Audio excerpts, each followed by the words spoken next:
Right, hopefully, I know probably nobody's watching this right now. Hopefully, we're back up. Hang on a minute. Hang on. Checking now, sir. Do. Sorting out new chat. We should be up and running again.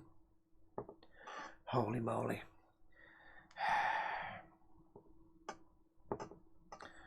So hopefully, slowly people will start to join me. I'm a swig tea. Apologies. Exactly the same as last week. Everything froze. And I'm wondering if it's not anything to do with my computer at all. I don't know. Because it did exactly this last week and then was fine for the rest of the stream. So I don't know. I'll just see if my buttons are working. It's probably not worth it, but let's have a go. Let's try a button. No, that didn't work. Let's unplug those. Hang on. Making adjustments. I don't want to really.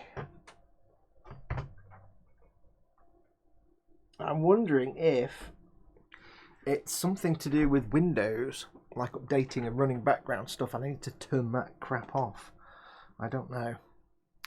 Apparently I've got 5 of you watching, so welcome back. Deep joy and happiness.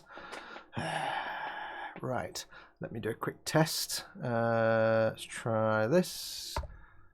Yeah, button's totally not working. Kick ass. May as well unplug them.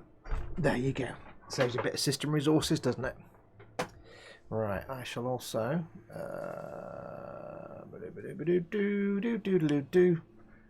can I? That's going to break everything. You don't need to see my task manager, do you? There you go. Let me close down some things like Stream Deck. Don't need that because it's bust.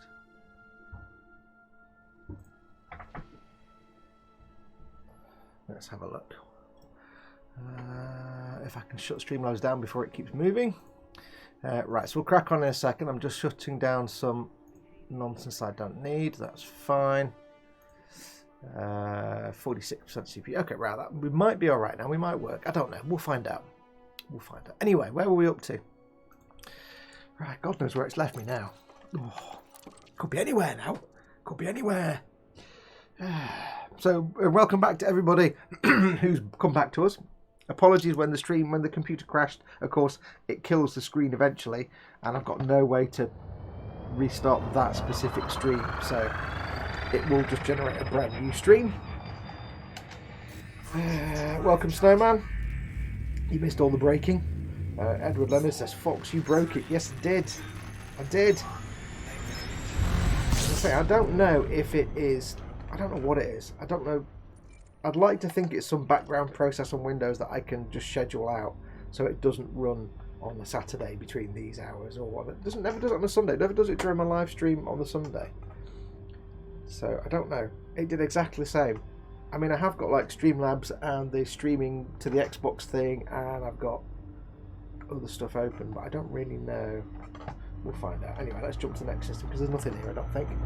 Let's double check and have a look at the what's going on there.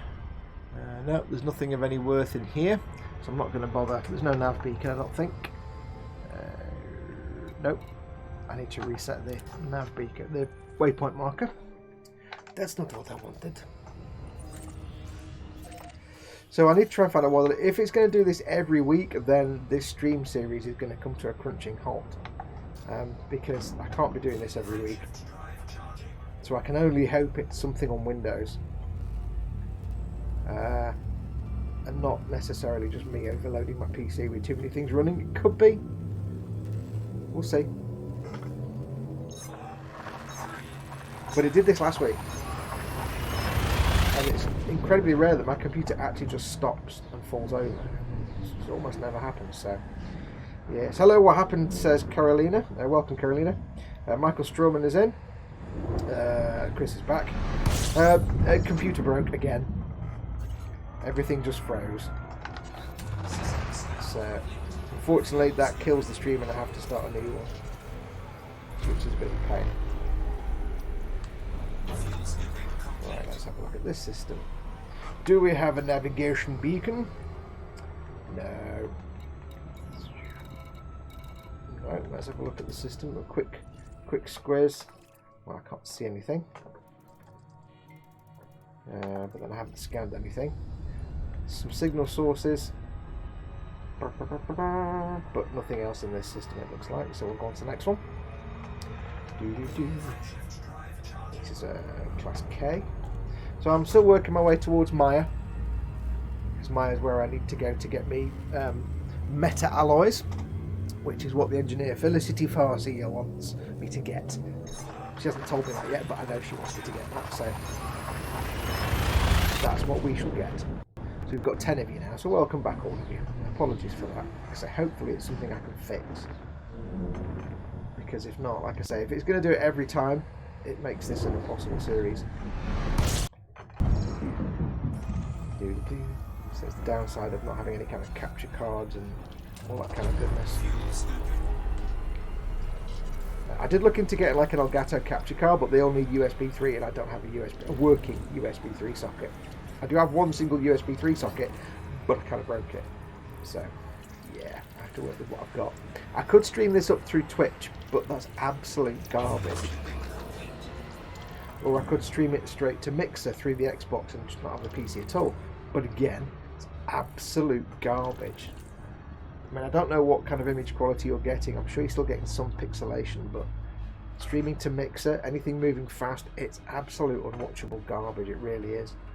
Have I scanned the system? Let's have a look.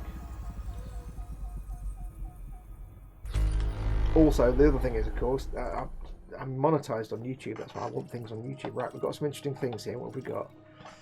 High metal, unexplored. Let's have a look.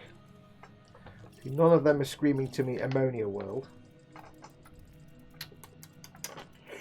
Really? Not really. Let's have a look at the magic font of all knowledge.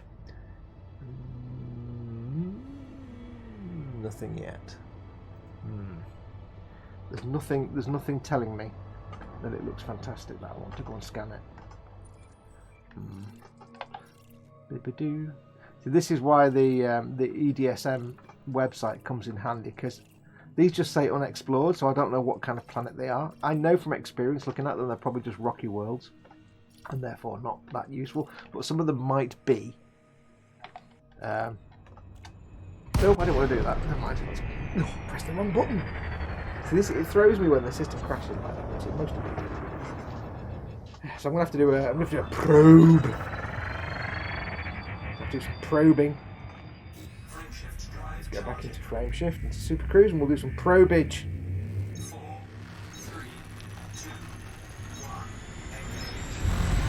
David Butch, that model, says, I see the crack team of llamas turning it off and on again works. Yeah, when it fell over last week and when it fell over now, it's the same thing. I shut it down and restarted it, and it just wouldn't. Even when I restarted it, it was still frozen, so I had to physically power it off, which is nonsense. So I don't know what it is. I'll need to figure it out. It's most annoying. It's very frustrating because, like I say, if it does this every time, this whole series just kind of stops, because I can't be doing that every week. That's just garbage. However, if you are watching and it does fall over, do let me know. Chris very kindly texted me. I can't be bothered with these. They're all just nonsense anyway. There might be some Earth likes, but I'm not seeing anything of any great import here. Might be some in the rocky bodies, but they're all hidden away.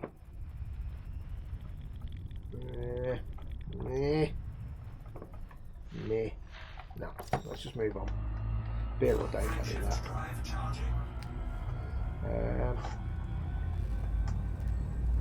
Anyway, let's not worry about that. Let's just hope this stream carries on. Because if it's 2 weeks on the row where it falls over after half an hour and then carries on perfectly fine afterwards, that tells me it's not me just overloading this in my computer too much. Do. So let's see how we're doing.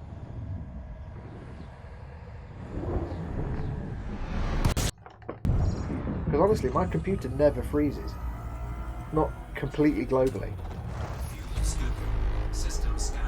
It never does that. It might, a program might fall over and hang, and I can just alt-tab out of it. Or, Control-Alt-Delete out, but the whole computer falling over, it never does it. It never ever happens. So, we'll see. I think it might have been doing some kind of background updating and stuff. I don't know. It's okay. If it does it every week, we will know what to do, and it gives us another episode 6 gags to use on you. Thanks for that. Scale Model Mew says never. No, it might be that I've got like Photoshop and some video editing software and 3 other things open at the same time, and everything goes a bit slow, or perhaps Photoshop just crashes. But I can always Alt-Tab to the program, or like I say, Control-Alt-Delete. But I couldn't even Alt-Tab or swap programs, or even Control-Alt-Delete didn't work. And when I turned it off, I powered it down. Well, I turned it off on the computer, turned it on again, and the keyboard still wasn't working. It wouldn't respond, and the fan was still going at full whack. So I just had to power it off on the mains. So yeah, I don't know what. I think it was trying to do something in the background. So if I look at Task Manager now, if I look at the Tasking Manager ring, I'm only running at 47% CPU, which is just a bit of streaming going on. So there's not a lot going on. Desktop Windows Manager, yeah, there's not a lot going on. The Stream Deck for some reason is still running, even though I told it to end it. Add to task. Let's get rid of Stream Deck. I don't need that open. Okay. Cool. Anyway, where are we? Right. So let's crack on. So, is there anything in this system? Let's have a look. What we got? Some stars. I think it's a stellar only system, this one. So nothing of any import here. Let's move on. We have 22 jumps to Maya. May have to start building an ark if this rain doesn't ease up soon, says Scale Model Muse. You're getting storms there, Muse.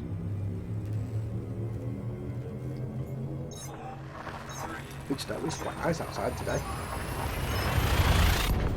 I had to pop to the shop, so I was walking to the shop, and it's January. And it wasn't that cold, and it was kind of nice, calm, no wind, a bit cloudy.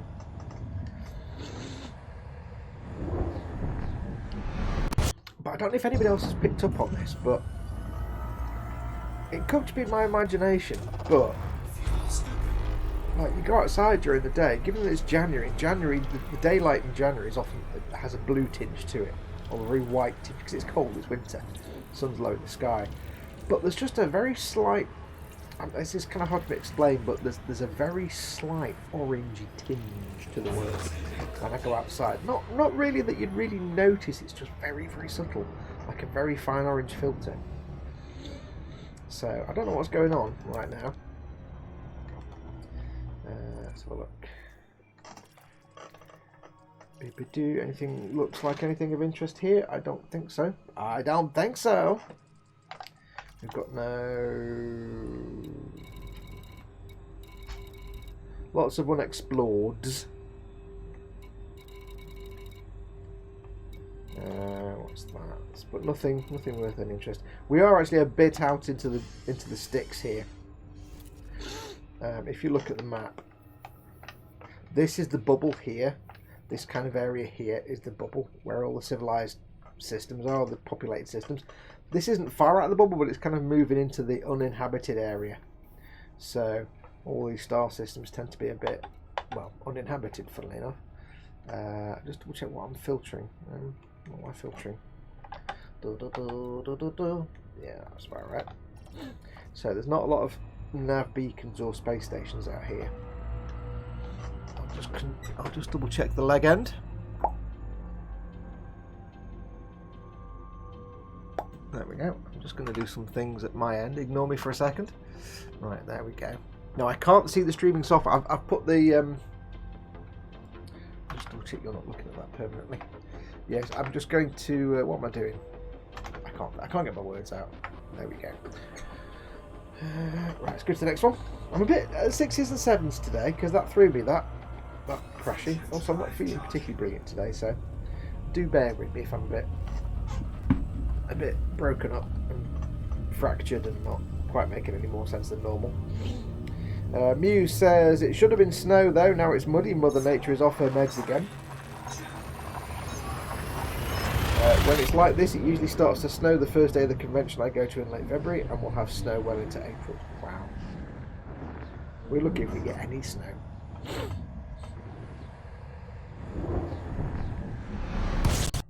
So there's a bit of a scoopage and a honk. Let's see what's here. 2 body, which means it's going to be basically a binary star system, I would suspect, most likely. We'll have a quick look. Yeah, you got a class T star and a... Nah, boring. On to the next one. There's nothing worth scanning or probing in these. We'll go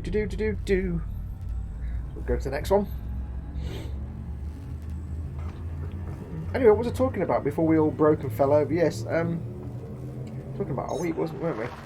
So, yeah, been working on George's thing. I don't know where it fell over, so I'll cover a bit of ground like I thought anyway, but been working on his Sasabi, working on the ink outlining, but I'm having to do it in small sort of stints because it's not, I was trying to explain, it's not tedious work, but it's very patient work. You have to pay attention and take your time.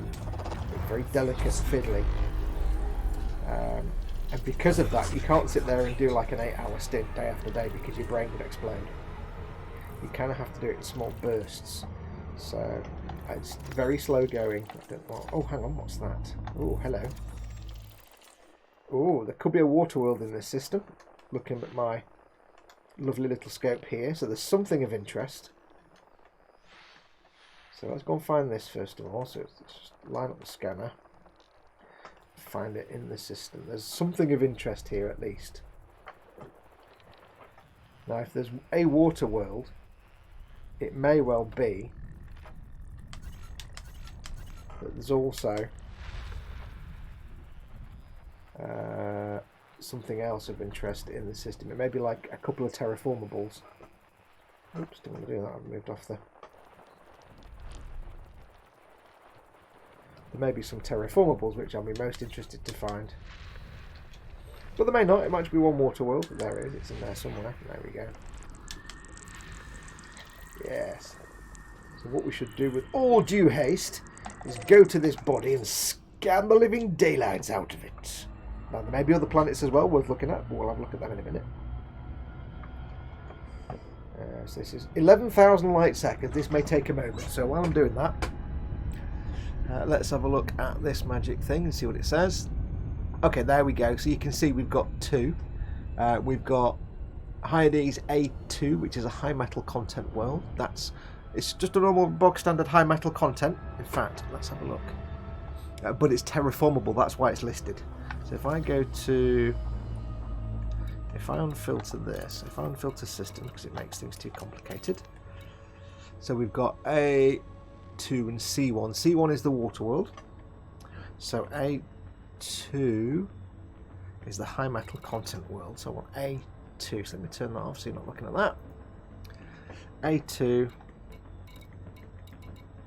So C1 is there. A2 may actually be not on there.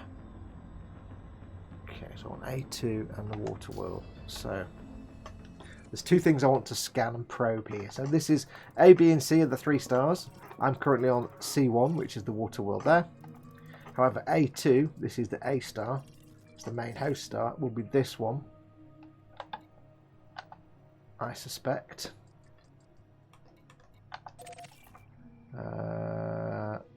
I think it'll be that one. So let's go and find that first, because that'll be nearer. We can scan and probe this one first. There we go, it's scanning it remotely for a basic scan. Should just confirm it's A2. There we go, A2, which I know because of this. Tells me that A2 is a high metal content, but it's terraformable, so it's worth at least 500,000 credits.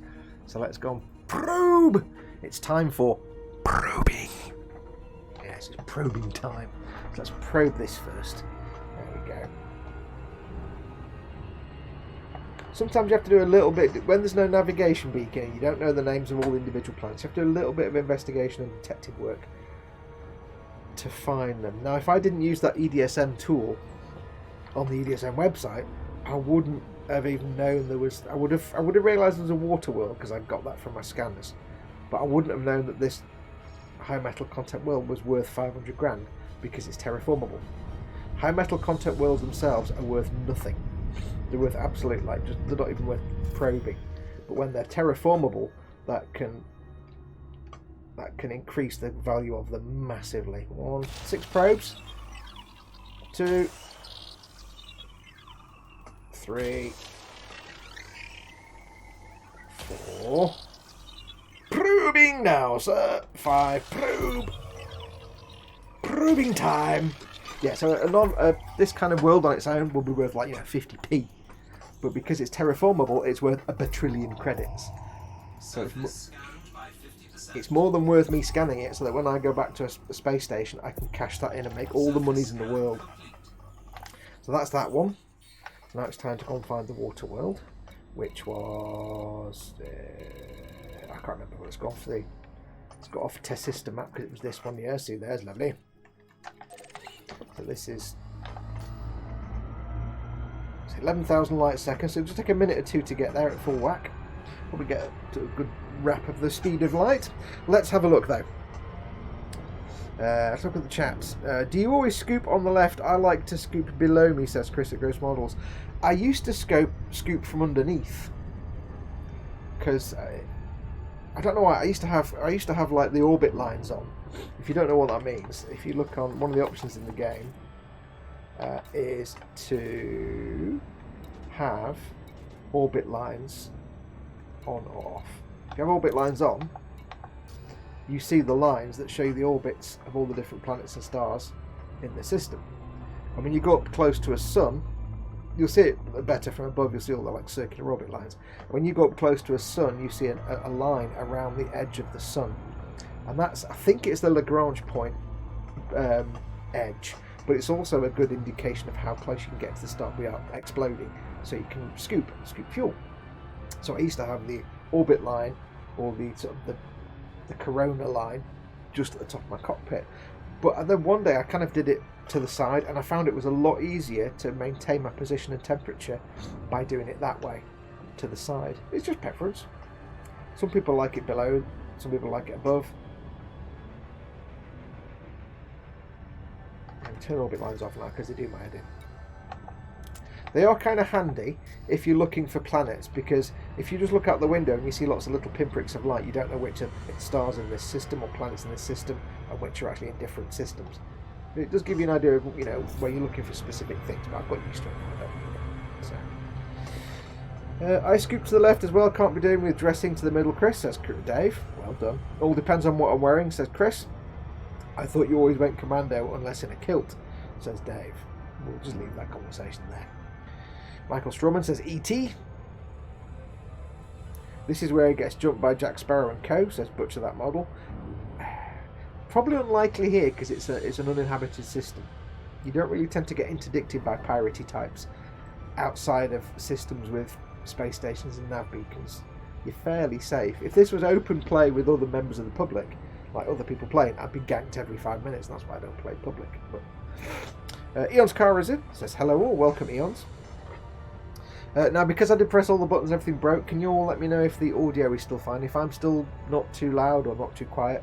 Is gameplay loud enough? Does it need to be louder? Is it too quiet? How is it all? How's it all coming out? How does it look when I'm moving around? Is it going all pixely and blocky, or does it look nice and neat and tidy out there? While we're doing this, I'm going to check my task manager again and just have a quick look and see. Yep, still at 45% CPU, so it's not like I'm taxing the system. I think Windows was doing something. I think Windows was looking for updates or some nonsense. And that's why it fell over. There must be something it does between like 3 and 4, well, 3 and half 3 on a Saturday that I need to turn off. I don't know how you do that though. I'm not an expert on these matters, so do. But even then, even having said that, in the past, it's not like if it does do the same thing every Saturday at the same time. It's not like my computer crashes every Saturday at 3 o'clock or half 3. It's never done it apart from this week and last week.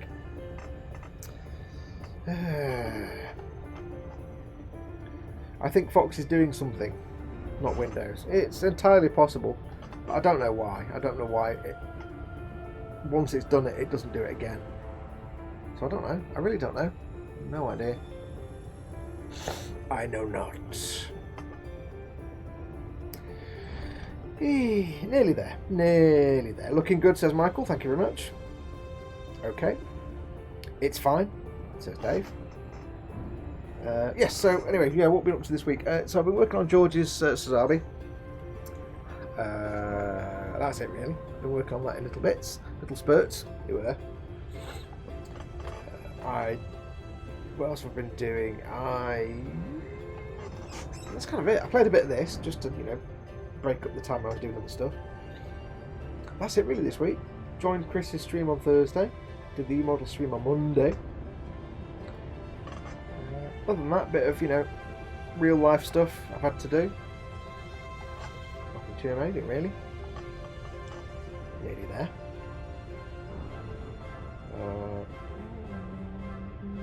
Dave says, you know what he's like, Chris, if there was a big red button saying do not ever ever press this, Fox will press it. And he'd be like, I've overshot now because I'm reading the comment. Loop of shame. Dave, making me read comments, you swine. There we go.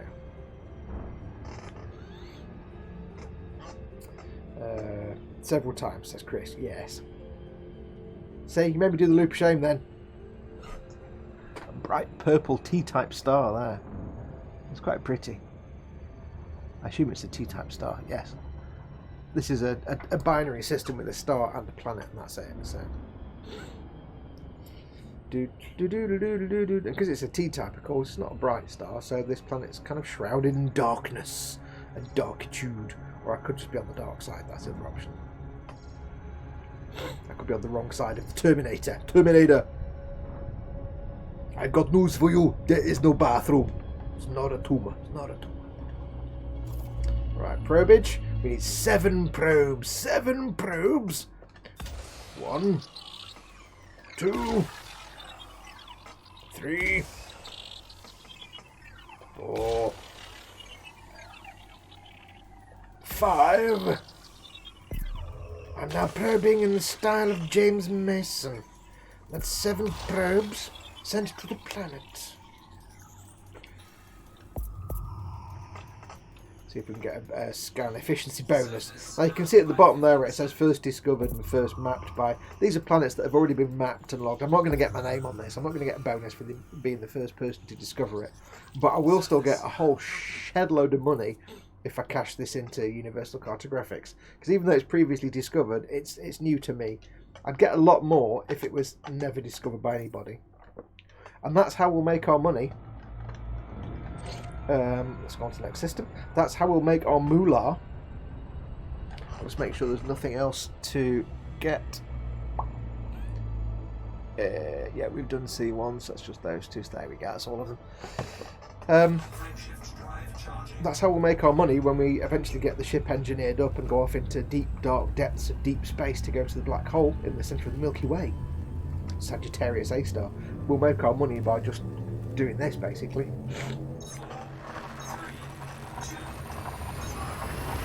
And I thought that was your James May impersonation. Edward says, try restarting your computer before you start the stream. I'll give that a try. I shall certainly give that a try. But at least I meant to say at the very start before we got going, I meant to say if the stream falls over, just go to my YouTube homepage and a new one will appear within minutes. I mean, if you think of it logically, from my point of view, it's not the end of the world, because it means I get a video, half-an-hour video, with like, you know, X hundred views, and then I get another video with X hundred views. So I actually end up getting more clicks and views than I would if it was just one video, which technically is good for me, but at the same time, it's a pain in the butt for you guys. Have to work your way through it. So it may well just be that we just have to say, right, on the Saturday, right, the first thing we need to do is, if this stream falls over, go to my YouTube homepage and wait. It will restart as a new stream.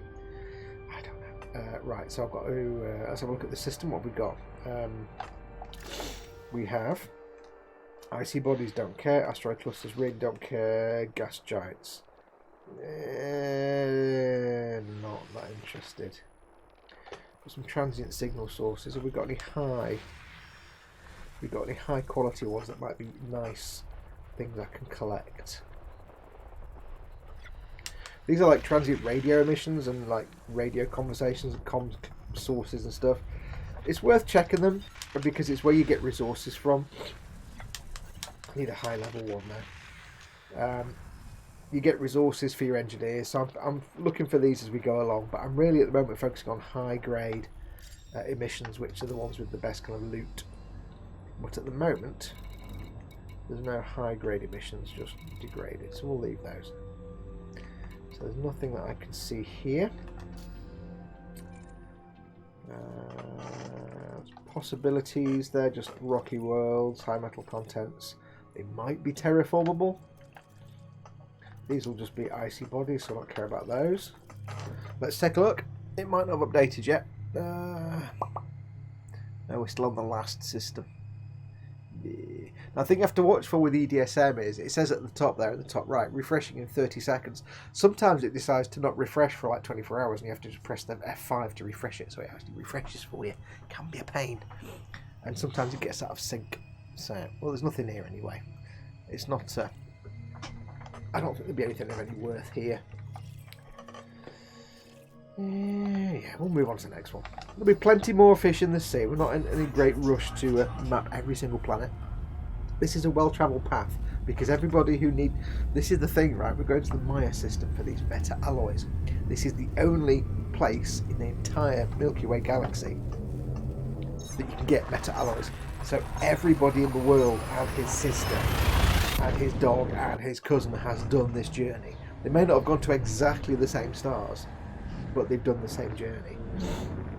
So, yeah, I'm not too fussed about not getting every single scan in this route because we're going to have thousands and thousands of systems to play with when we go on the big adventures later on that nobody's even seen before. So our time will come.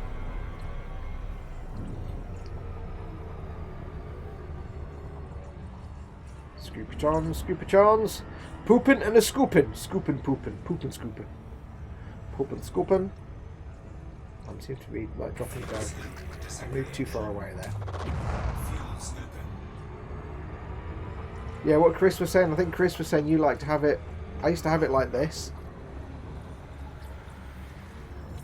I used to have it like that, but for some reason I can control my temperature. If you're not sure what this is, that where it says in the middle it's got heat and fuel. Fuel shows how much fuel I'm scooping and how much I've got left to fill my tank, and heat shows how hot my ship is. And the trick is to scoop as fast as possible by going fast and close to the star, but at the same time not get so fast that your heat gets to above about 90%. Because if your heat gets to about 85-90%, you start to take damage. That's when you start seeing smoke pouring out the dashboard. Right, so let's look at this system. What we got? Quick look this way. Oh, oh yeah. Hello. That's going to be that's an Earth-like. That's an Earth-like. That's an Earth-like. Oh, there could be 3 water worlds. It is possible. I think we might be having a little bit of that action. Oh, I like this. Now, they've already been previously discovered, so there's not much I can do about that. But I could still... That could be just shy of... If they're 3 Earth-likes, that could be just shy of a million a pop. So that could be an ammonia world or a water world. Right, let's go and let's see what we've got. Let's have a look at the FSS. Oh, it went. Wrong button again. Hang on. So we've got 3 lovelies there. Three lovelies to have a look at. Let's just go back into frame shift.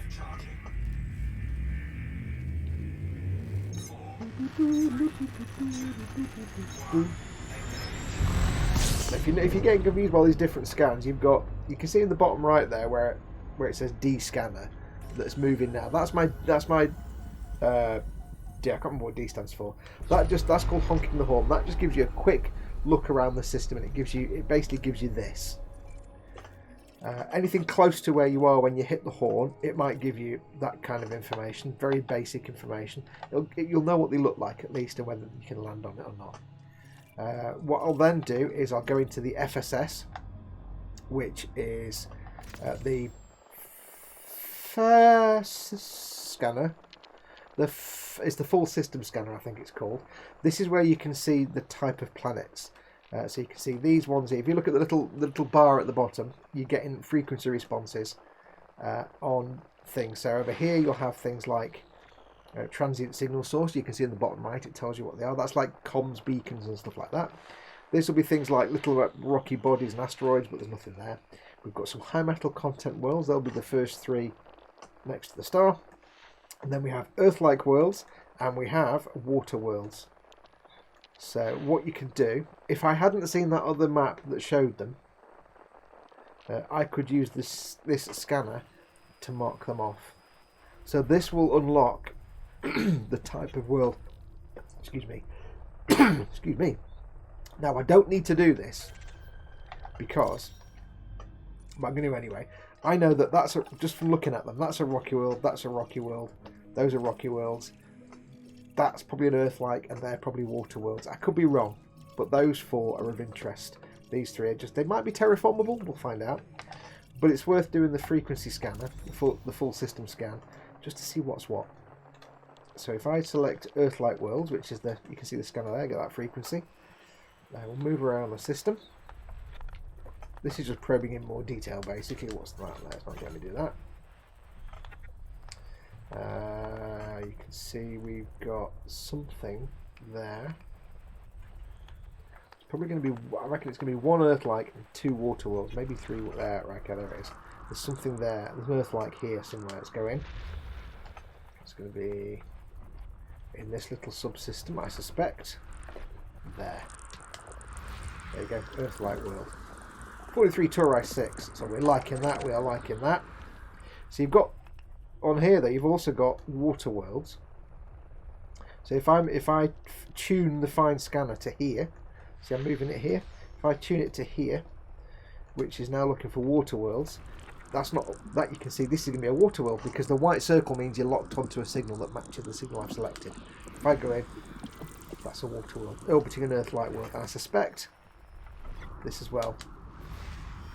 I was right, it's going to be a water world.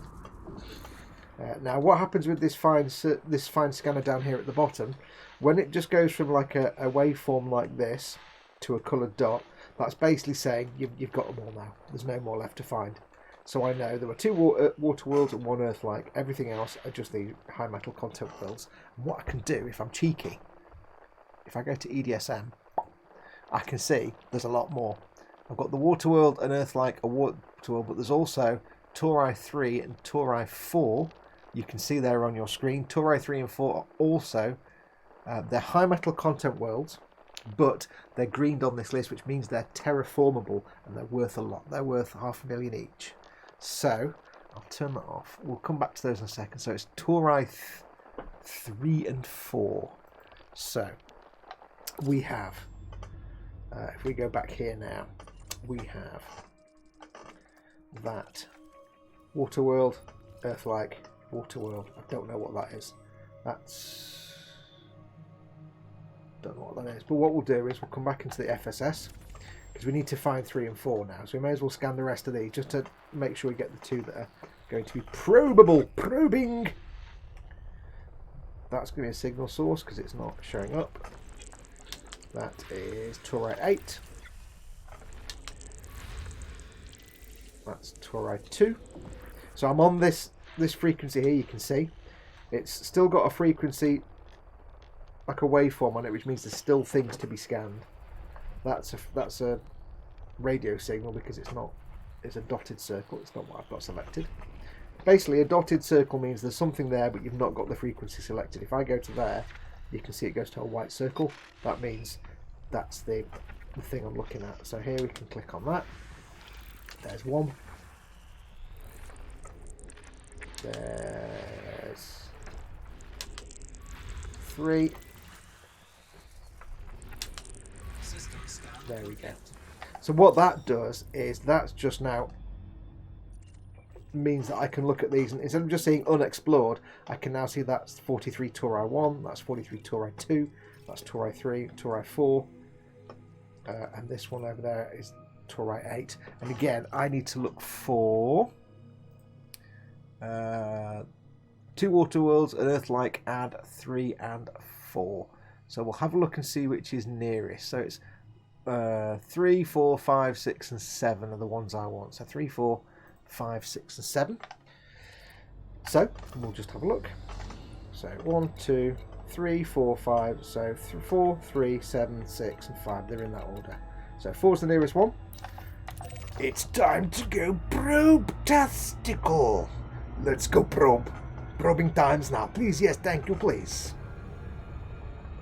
Probing times is now. Time. Probing times. Oh, cool, that more than enough money to get the blue paint job with the white stripe like ultramarine colour, says Dave at Butcher That Models. Hang on. Did a salvage job the other day but didn't notice it was a threat 4. Got shot out of the sky as soon as I arrived, says the Orc Boys. Yeah. I'm in a Sidewinder with rubbish shields. I did make some changes to my equipment. I took a less efficient power management system, and I think I've dropped my shields down to less powerful just for this part of the journey, because I don't need massively powerful shields right now. I'm not going to be doing anything really that involves bounties or getting pulled over by pirates, and apart from one thing, I don't need to get any cargo. So if I get into it, and even with top rated shields and weapons, if I got into a firefight, I'd die. So it's almost pointless me having any kind of shields, because I wouldn't survive a combat encounter. Although I have 3 so far, but that's because I was lucky and because federal ships came and helped me out. But if I got into like, a proper combat situation, I wouldn't survive. So when we go exploring, I don't need top rate. I just need a shield that's powerful enough that I can land on a planet and not explode. So yeah. So it may well be that when we go on the big explore, I may end up just dumping weapons. I don't need them, and that'll reduce the weight of my ship, and that means I can then have a bigger jump distance because my weight's less. I have got the SRV, the Planetary Exploration Vehicle, which does, not doing combat. He says, wait for the Thargoid. Yeah, I know. I'm hoping that won't happen, but it probably will. If I was to meet some Thargoids, I wouldn't stand a chance even in a decent ship, so this would just be vaporized instantly, so there's no point in worrying about it. 6 probes. 1, 2, 3, 4, 5, and 6. 6 now. 6. There you go. 6. Excellent. You're going to give me all the monies? All the monies. All the monies. Efficiency bonus, please. Just put it on my bill now. Efficiency bonus. It's going to be guaranteed. Surface scanned by 50%. Efficiency bonus guaranteed. Yes. Yes. Yes. There you go.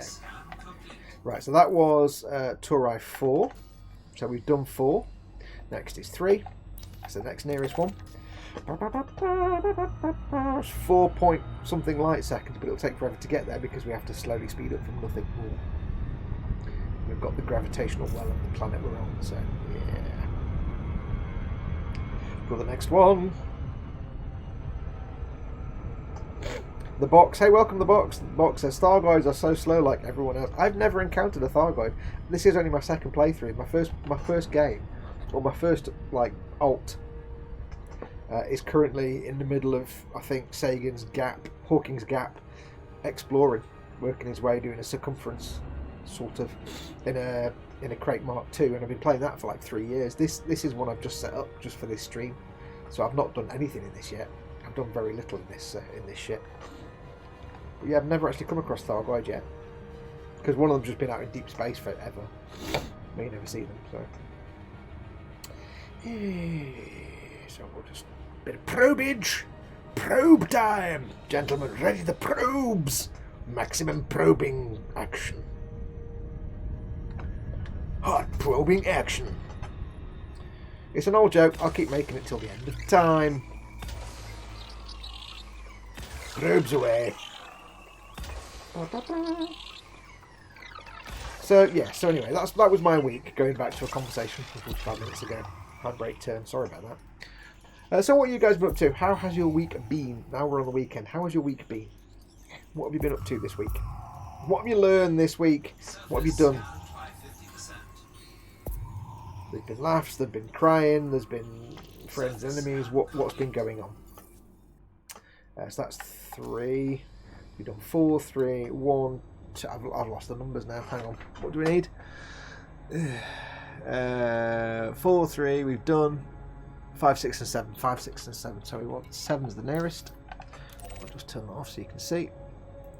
7 is the nearest. Which is kind of behind us. A couple of minutes, 6,000 light seconds. Mine has been great. Had a week off work. Sat in the man cave painting. It's been heaven, says David. Butch that model. Yeah, time off's nice. Time off is good. But what has everybody else been up to? Have you put your Christmas decorations away yet? I think we're doing that today. We've kind of taken them down, but we haven't put them away yet. One thing I do need to do that I keep not doing is my tax return. Oh, I need to do that like this week coming up, I think. Probably, yeah. I need to do it before the end of January, so.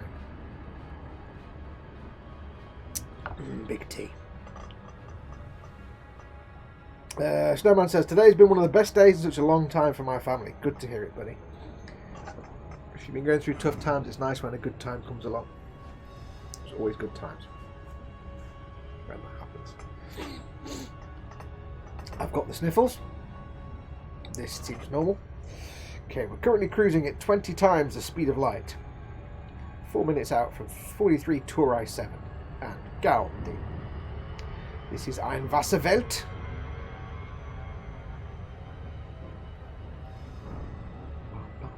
Come on, the 17 of you watching at the minute. I want 17 people to tell me what they've been up to. Well, 15 of you, because 2 of you done that. What have you been up to, peeps? And of course, the secondary question, obviously, is bench and belly. What's on your bench? What you're working on right now?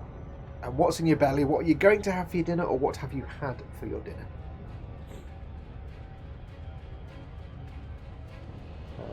Depending on what time it is.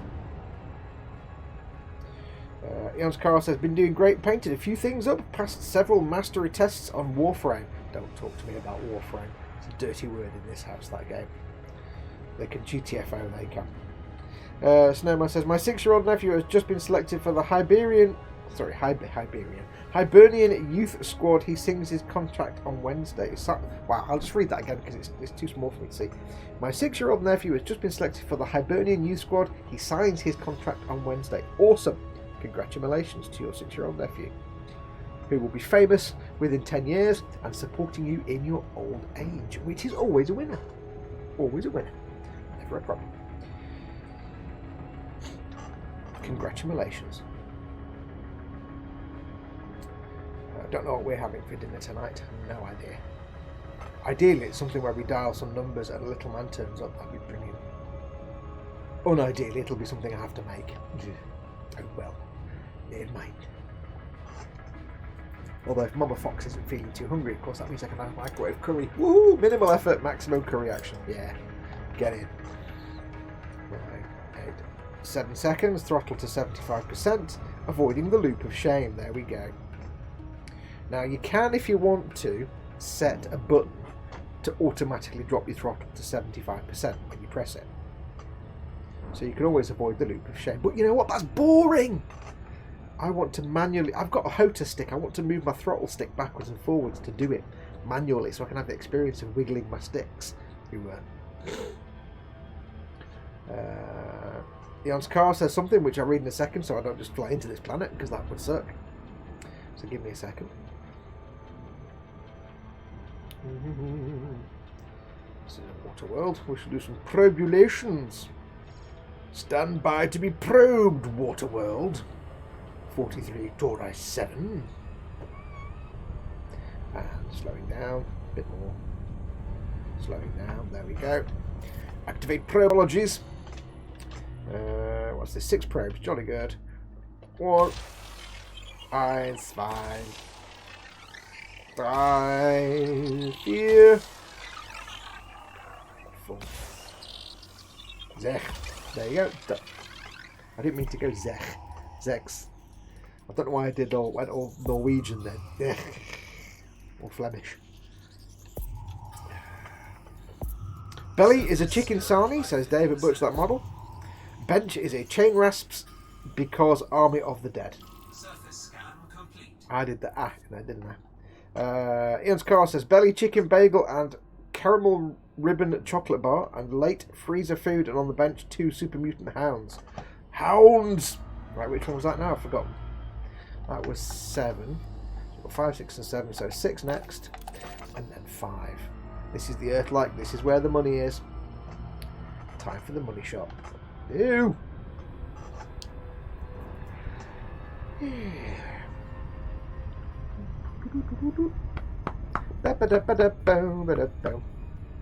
Yes, I mentioned Warframe before, but I hate the game completely because I downloaded it like 4 years ago, played it for like 4 hours. It wasn't really good at the time. Then uninstalled it, and then 4 years later, earlier this year, or maybe last year, thought I'll give it another try. So I downloaded it for hours, reinstalled it, turned it on, and it carried on from where I left off. 4 hours in, I've got a ship and I don't know anything. I had no memory of anything in the game. There were no tutorials, nothing was explained, and you can't start a new game and I mailed them and said, how do I start a new game? But you can't. You have to delete your profile and like sign up with a new profile, new email address, because it's like a proper RPG. I'm like, well, bye. Uninstalled it. It's like, because to me it's like playing this game. And having said that, I mean, this is the same. This is kind of the same. Elite's the same. To get this profile to play, I had to set up a new profile, as in use a secondary email address. So it's kind of the same with this game, but at least it kind of, it explains stuff to you. Warframe, I'm like, well, it's just not friendly at all. Because I said to them, I don't even know what... It's like, I'm in a ship, apparently. I don't know where I am. I've got menu options that are full of words I don't know what they mean. I don't even know what a Warframe is. What am I doing? I don't know, it's 4 years ago. I don't want. I blinked since then. No, yeah, you need to completely just set up a new profile. Because at least Elite Dangerous, if you wanted to start from scratch and start over,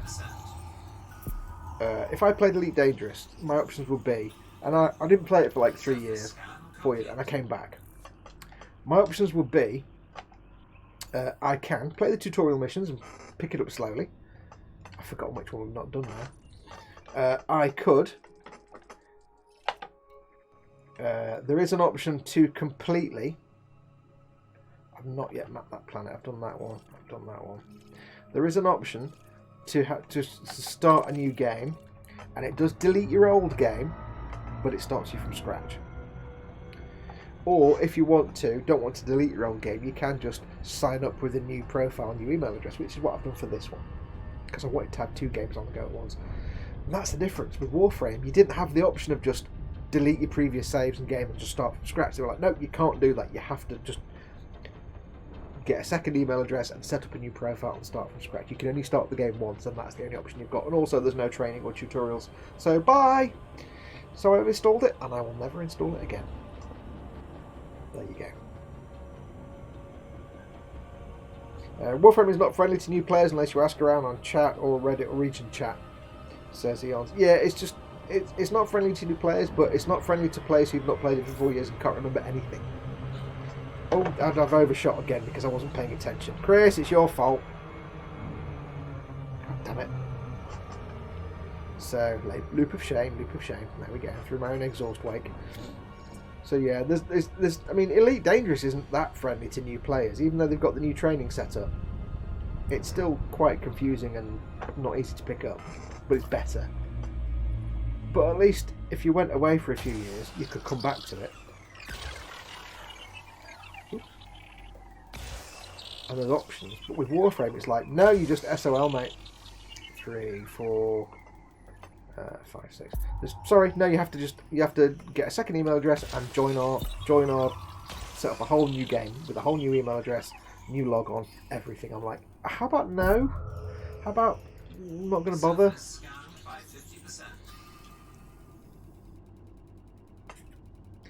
Let's have a look. We've got some more bellies and things.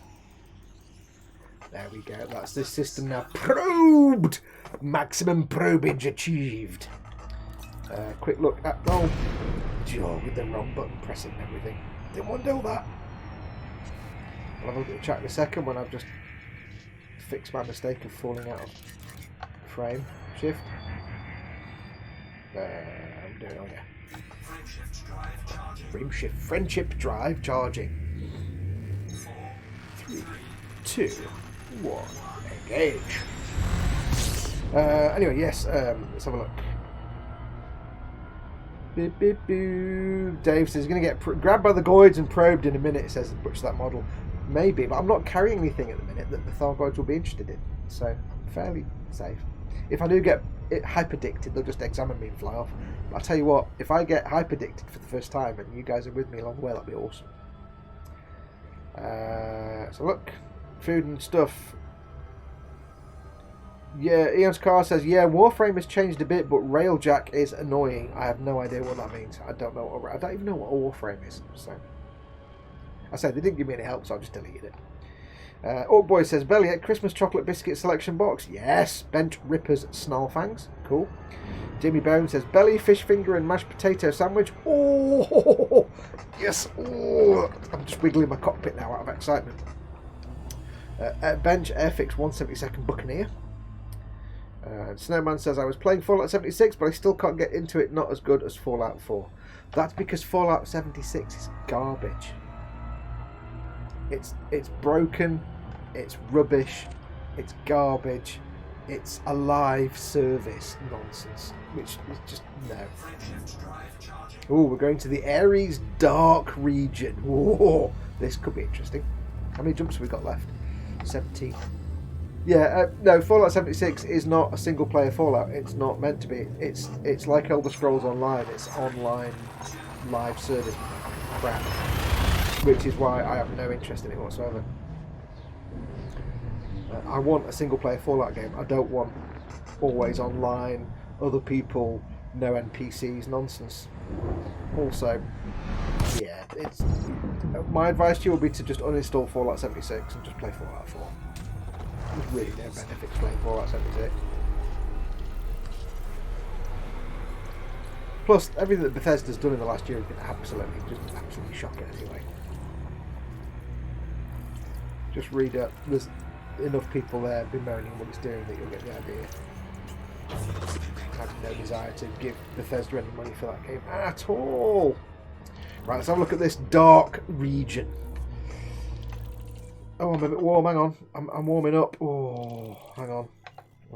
Let me make sure I'm not exploding. Oh no, 46. There we go. Get a bit smoky there for a minute. Okay, we got nothing leaping out at me straight away. It's quite a big system, but lots of rocky icy moons. That's no moon.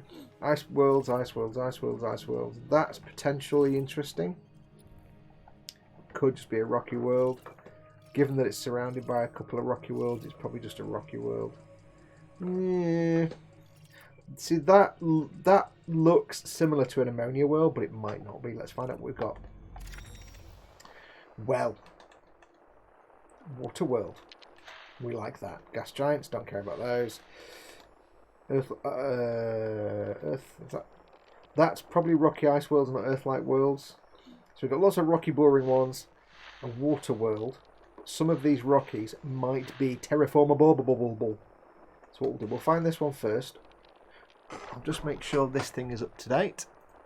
Yeah. I don't know which system it's in, but I shall just refresh it very quickly.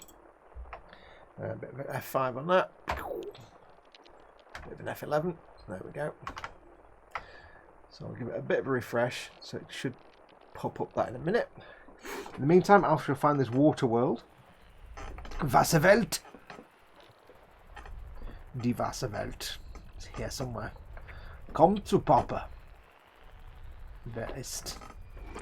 Oh, hello, there's something there. Let's have a look. There we go.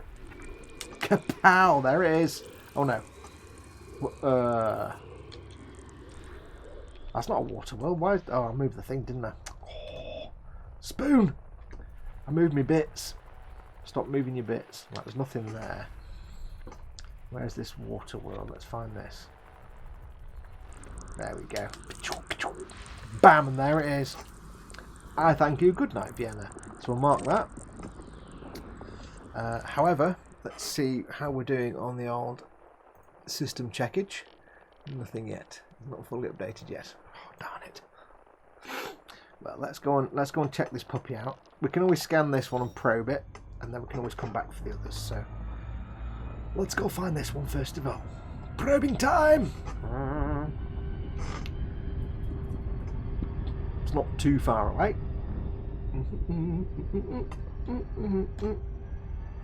Beyond's Car said, yeah, agreed, Snowman. Played a bit over at a friend's house. Yeah, Fallout 76. If you're looking for a single player Fallout experience, that's not Fallout 76. Hey, now don't be giving me the loop of shame. I wasn't going too fast. Thank you very much. I think not. Now I know when Elder Scrolls Online first came out, everybody panned it mercilessly for like a year. Because it wasn't. It had loads and loads of problems. And it would be nice to think that Bethesda would fix Fallout 76 to not be absolute biblical ass, but I don't think they will. I think it's just it's broken, it's buggy, the engine is 10 years out of date. It's a shameful example of how out of date their engines actually are. It's just not good. And it seems that everything we do with it has been absolute disastrous.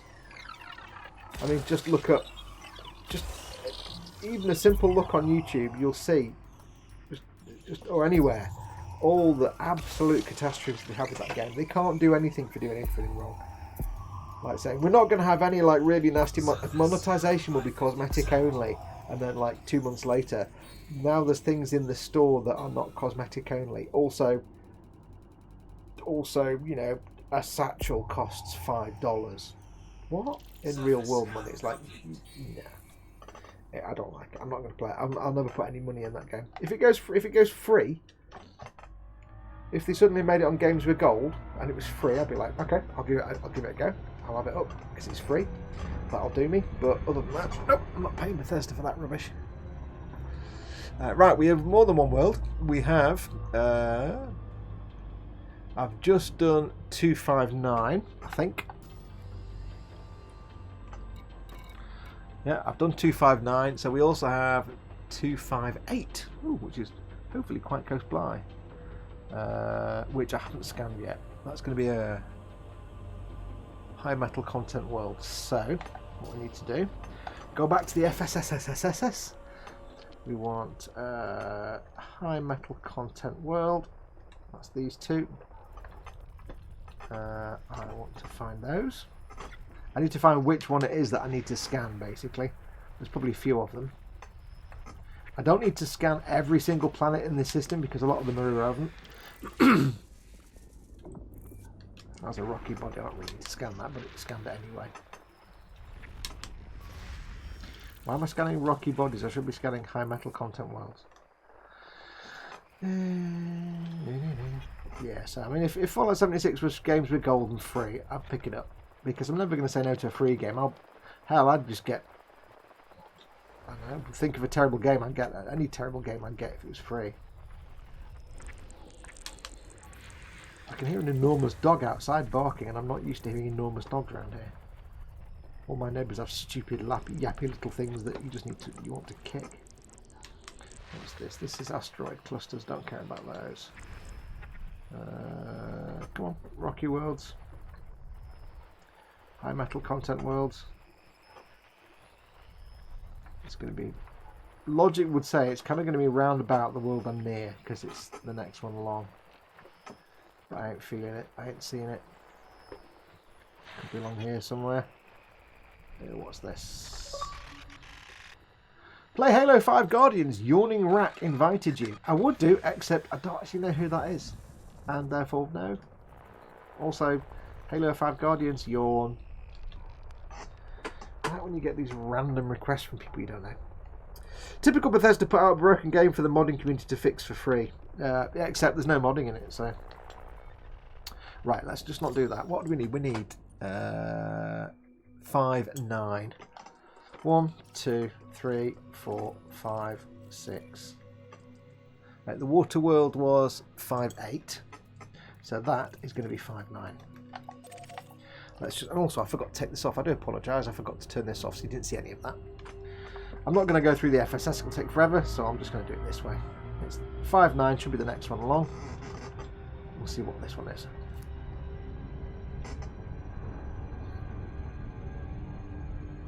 Yeah, there's so many good games out there now that sadly Fallout 76 just shines as, you know, a rough surrounded by the diamonds that are in the rest of the rough. It really doesn't work, and it doesn't give me much hope. It doesn't give me much hope for like Fallout 5 or for Elder Scrolls 6, because if Fallout 76's engine is their new cutting edge engine, yeah, it's already 10 years out of date. I mean, Fallout 4 looked good. I quite like the look of Fallout 4. It was fine, but it was already outdated. Snowman says it's too glitchy and empty. With my NPCs, aren't they? But yeah, just read the blogs or check out the YouTube channels, like, you know, the various channels that look at games. There's a few that you just see that, like, week after week they're posting up videos saying what's gone wrong with Fallout 76 that they've broken now. It really is pathetic. Absolutely pathetic. Right, so we're getting close enough. We can do a distance scan. Let's have a look. What's this? Is this going to be the right one? Oh, it's 10. Oh, fudge. I don't want 10. I want 9. Oh, hang on. Right. This is where it gets interesting sometimes. That's 9 there. That was... what's this one? Well, this is a water world. Am I looking at the wrong... Hang on a minute. Hang on a minute. Am I looking at the wrong one? 8 and 9. So I want 8. Oh, 8, not... How'd you know? Looking at the wrong one. I want 8. It's going to be that one. Foxy spoon. Sorry, Planet. Didn't mean to scan you because you're worthless. Bye. There we go. Let's try that again, shall we? Cool, I just found an open box of Cool Mint Matchmakers from Christmas. Nom nom nom, says Dave. Cool. My secret shame is a game called Tropico 5, says Snowman. That's an RTS, isn't it? Like a civilization, like build your empire type, build your dictatorship kind of thing. There's some merit for them. Not my kind of game, but they are good. Yeah, but looking at all the crap that's gone on with Fallout 76, gets me worried for Skyrim 6, for the Elder Scrolls 6, Skyrim 6, the Elder Scrolls 6, and for Fallout 5, because they really have just got really money grabbing and nasty with Fallout 76. Everything is now, we're just in it to make money. We're just in it to make money. And it's like, no. Bethesda used to be slightly janky games that were charming, but they had brilliant gameplay, and that's what they were strength for, single player games. And they even had Linda Hamilton, or whoever she was, the actress there, doing a little advert for them saying, we will always support the single gamer, and then they brought out Fallout 76, which doesn't. So I'm nervous about their future. They really just need to get back to doing. I mean, I know everybody said they wanted a Fallout Online, but they could have done it a lot better.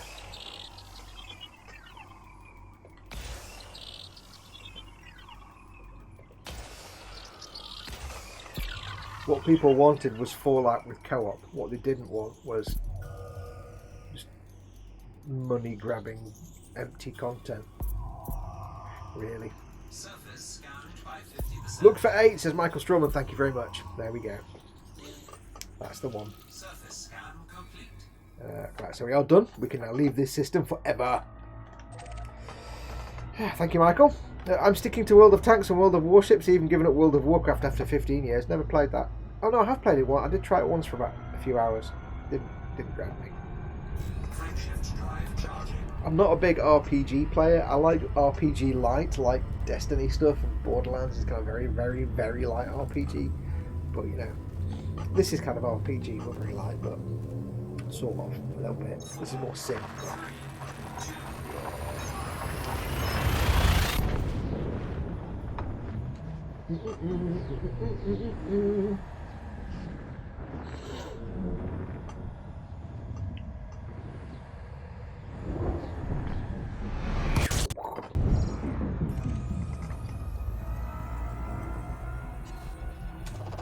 Fuel scoop.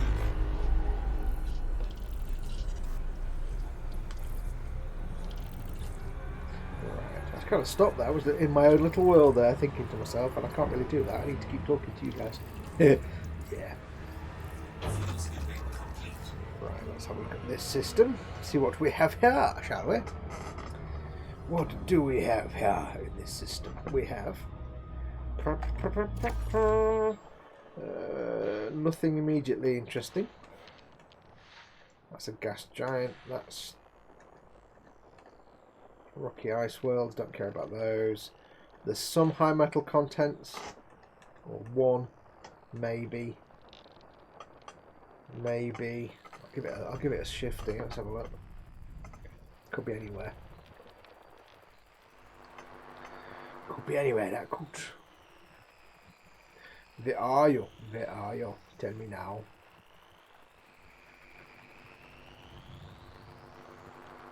It's always going to be guaranteed. It's always behind the star that you're not far enough away from. I hate that. It's always the case. You can't find something. I'm already bored looking at this planet now. Is it there? That's a signal source. It could be one of these, maybe. Maybe. Could be that one. Ooh, it's a bright pink brown dwarf. Because of course it is. Right, can't find it. I'm bored. Let's just go. It's probably not worth anything anyway. Let's go to the next one. Frameshift drive charging. It's like when you play Borderlands and you get really panicky and you pick up a gun and you start looking at all the facts and figures and trying to think about, do I want to get rid of this? Do I want to swap it for that? And it's like, you don't need to, because you'll pick the gun up and use it for 5 minutes and then pick it up with a better one 10 minutes later.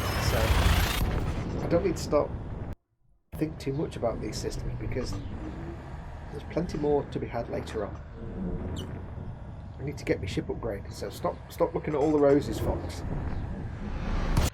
Sometimes it's fine not to stop and smell the roses.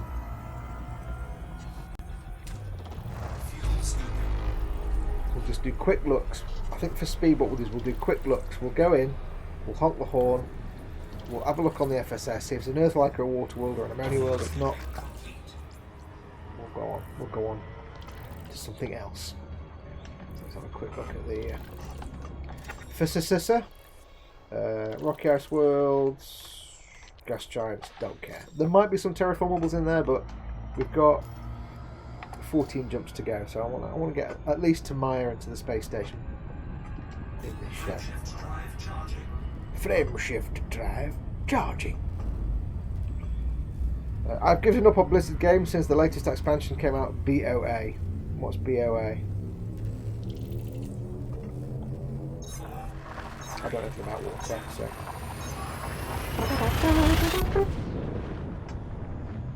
Swig tea.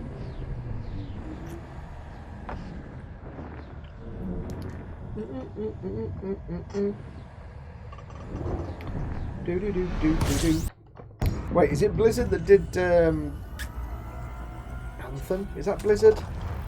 Or no, Blizzard's Warcraft and Starcraft and all that nonsense, isn't it? Who did Anthem? I can't remember now. I mean, I blanked it out because it was a terrible game. Let's have a look at this system and see what we got. We have Rocky Ice Worlds, don't care. That's a gas giant. Next system, there we go, moving on. We haven't got all day. ID sector.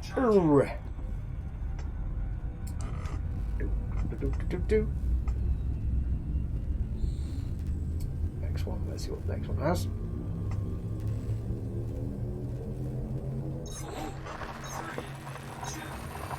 Oh, BioWare, that's it.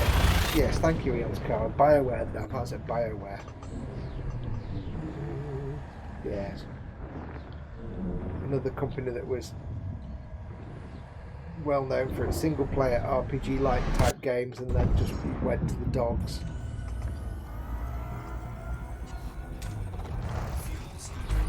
It's like after Mass Effect Andromeda and then Anthem, is anybody going to trust BioWare not to make a crap game from now on?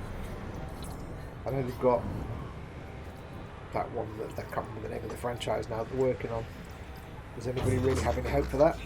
It's this live service rubbish that everyone's going for.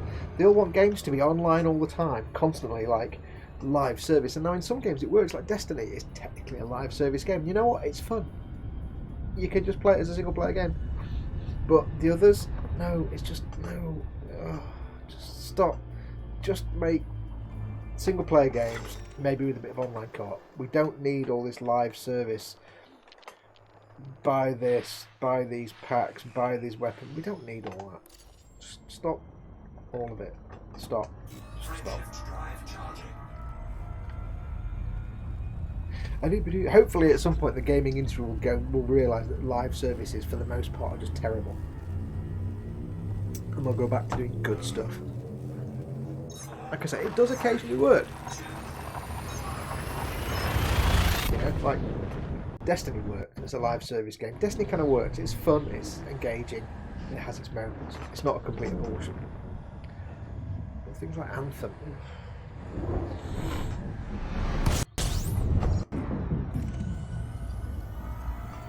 When developers get back to just making a good game, not making a good game that they can continue to monetize for the next 4 years till the next game comes out by having, you know, and I don't mean like DLC. There's nothing wrong with, you know, expansions and DLC. That's accepted. You know, a game comes out, 6 months later there's like a DLC, and 6 months after that, that's fine. We don't mind that. That's not a problem. It's when a game comes out and then you've got like a shop with stuff and there's other people and you can't just play through it on your own. I don't know. I'll stop whinging now. Let's have a look at this one. Ooh, what's this? Gas giant. Nothing interesting there that I care about. There's quite a big signal source. What's that?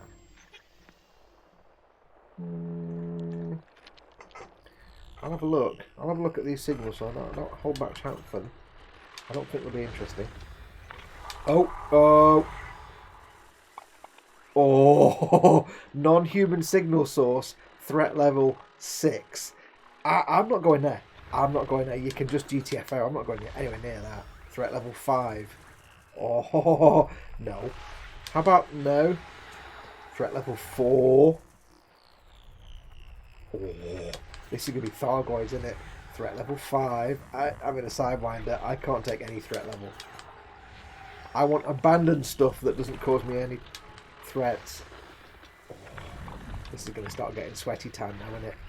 Oh, threat level 5. There must be a no threat level one here. So threat level 8 high. I wouldn't stand a chance. Oh, I think I'm going to be lucky if I actually even get to Maya at this rate. Although there's no reason. I'm not carrying any cargo right now.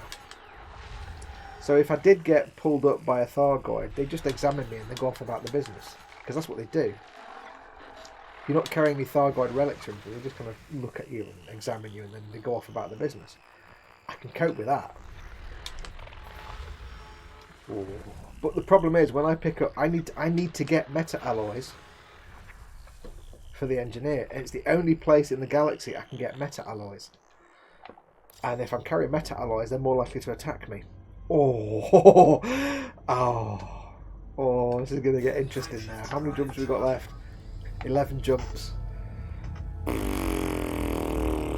I'm going to decide. I like to call, although my ship is called the Squishywidge, as you can see on the top right of the screen, it is the Squishywidge, but I also like to call it the Imperial Guard Special, because it's basically got Imperial Guard armour and flashlight weapons. It's Imperial Guard cardboard armour and flashlights for guns. So, yeah. So, I don't really hold out any hope if I get attacked. I've also never been hyperdicted.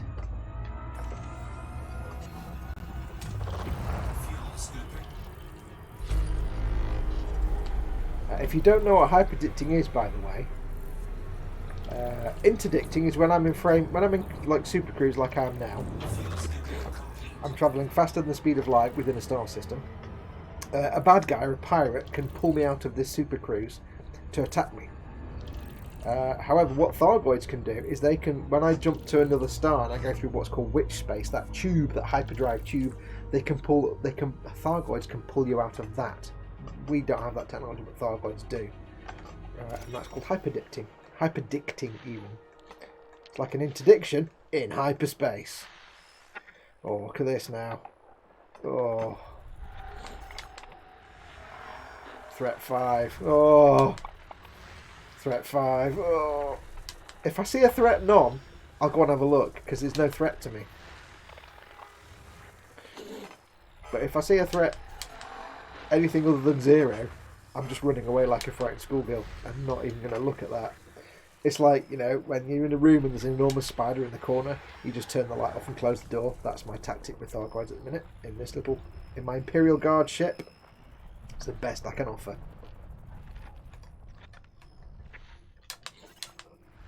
Oh, threat 4.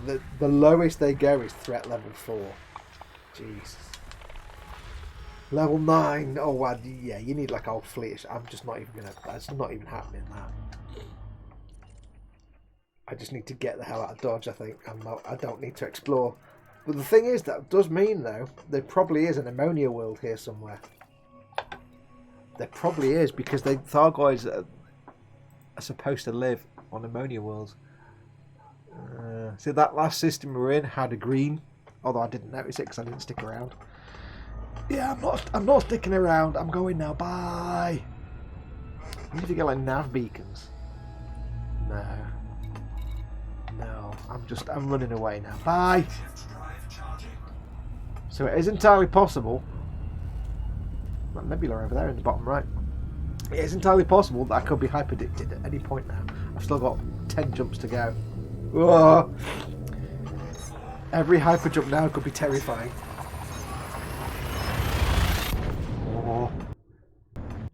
Oh, don't hurt me! Don't hurt me! Don't kill me! Please don't kill me! Please don't kill me! I'm in an Hillman Imp of spaceships. I'm in a Morris Minor travelling through the space. I don't want to die.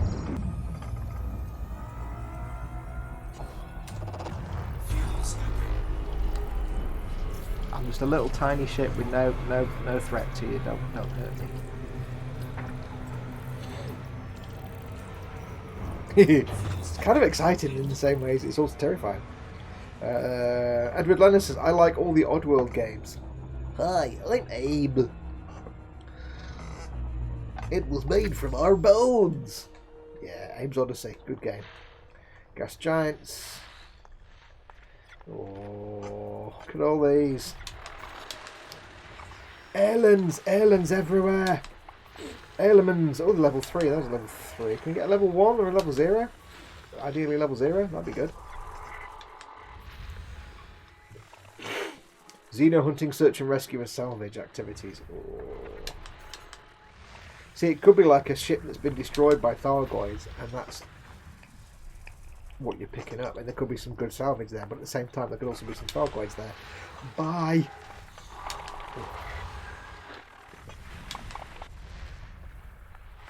Bye! Hi, I'm Abe. You know the best bit about Oddworld were the sligs? Get them! Get them! I used to love the sligs. Sligs are awesome. I remember whiling away afternoon drawing sligs. The game, I never really got into games because they were like 2D platformers, and I was like, yeah, it's not my kind of thing. But I love the idea of them. I'm just not even gonna. I'm just gonna look at all this. This entire system is infested with aliens. I'm just not even gonna. I've got the big red GTFO button, and I'm using it every single system now. Bye. Shift drive charging. Bye. Please don't hurt me. Please don't hurt me. Please don't hurt me.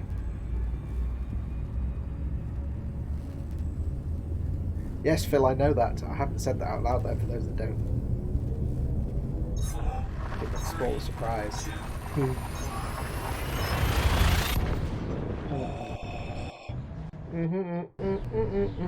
Please don't pull me out. Please don't hurt me. Please don't hurt me. Please don't kill me. Please don't kill me. Please don't kill me. Please don't kill me. Please don't kill me. Please don't kill me. Please don't kill me. Oh, another one survived. Oh. For those that don't know, because Phil said it in chat anyway, but for those that don't know, the Thargoids are the enemy alien race in the game, and they appear every now and then. And every now and then what they'll do is they'll do a little incursion in certain areas. And they'll attack space stations, and they'll attack ships and stuff, and they'll give you lots of missions to do and things. You can fight them, but you need decent kit to fight them. And they've kind of gone quiet for a while, but it like in the last week or so, it seems that the developers saw fit to have a Thargoid incursion in the Maya system, in and around the Maya system. The only place I can get meta alloys. They decided to have an incursion in that system. It's the only place in the entire galaxy I can get meta alloys. Oh bollocks, I didn't want to do that. And I'm in the worst ship in the world to go anywhere where there are Thargoids. It couldn't be a less ideal situation, to be perfectly honest. Only 1 minute left on that. Yeah, it couldn't be a worse situation in any way, shape or form if I wanted it to be. So now we have to hope we can at least get to Maya. But the problem is that when I do get to Maya and I pick up my meta alloys, Thargoid ships like meta alloys, they're attracted to them and they want them back. Like if you carry a Thargoid probe, they'll attack you to get them back. So, and if I get my ship destroyed, I've got 30 odd million credits. I can cheaply and easily replace this with another one, but it's a pain in the bum because I lose all my modules and I lose all my astronomical data. So now what I intend on doing is I'll sell all my astronomical data when I get to this space station now, and that will make me some nice moolah. So if I do get destroyed on the way out, it's not a big problem. It's just if I get destroyed on the way out, I'll respawn back at the space station and I'll have to buy the meta alloys again. And not being content with that, the other problem of course is the meta alloys may not even be in stock. They tend to come and go. And it may well be, for all I know, when I get there, the space station's on fire, which does happen. And I've got a little tiny ship that can't do high temperatures. So if I get there and the space station's on fire, I can't even dock in it because I'll just explode before I even land. So, bend over for the probing, Fox. Yes. Don't tell him, Phil. We're waiting for him to get damn good probing. I already knew, Dave. I saw it yesterday on Obsidian Ant's channel. I was like, oh, of all the systems to put a Thargoid incursion, Maya, the only place I can get meta alloys. And I'm contractually bound to be in this little ship and not a ship that can, if I was in my crate, I could probably just about survive being attacked by a Thargoid. I didn't have weapons for it. System scan complete. But in my crate, I could probably survive long enough to get away. But yeah, damn it. There's absolutely nothing in this system apart from just death. So we'll quickly run away from this one. Frameshift drive charging. Unidentified signal source. Don't care, I'm running away really fast. I see no signal source. Edlin says try Stranger's Wrath. I think I've tried Stranger's Wrath once, but it was many years ago. I didn't get very far with it, and then for some reason I never finished it. So, Munch's Odyssey, yeah. I think I tried that as well. It was one of those games, the Oddworld games are those games where I love the setting and I love the characters and the whole feel of it, but I don't particularly want to play the game, if you know what I mean.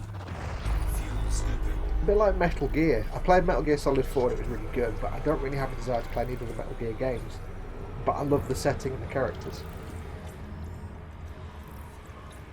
So, let's get this puppy filled up. I'm going to assume there's nothing of any value in this system apart from... Whoa, what's that? Whoa.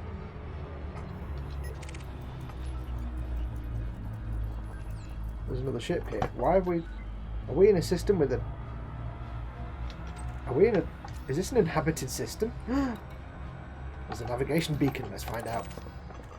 I need to also not be near the star because I'm overheating. Ah! We've got a nav beacon. We're getting near to civilized space now. Let's check out this navigational beacons. If I go to nav beacon, it means I don't have to do all the probing and scanning because it's still there for me, basically. Now, it's compromised, which means I could explode at any time. Which means I need to go to weapons just in case. Just in case. Because you never know. Navigation beacon, tell me all your information. Do-ba-do-ba-do-do. Put your information in my head. I think we are near the Pleiades here, aren't we? I think, if I remember rightly. Right, there's the navigation beacons. Full power to shields because I might get destroyed by anybody. I'm not carrying any cargo, so no pirate's gonna attack me. They'll just be like, yeah, you're not worth anything. You're not worth my time. I'll scan some wakes while I'm here. May as well.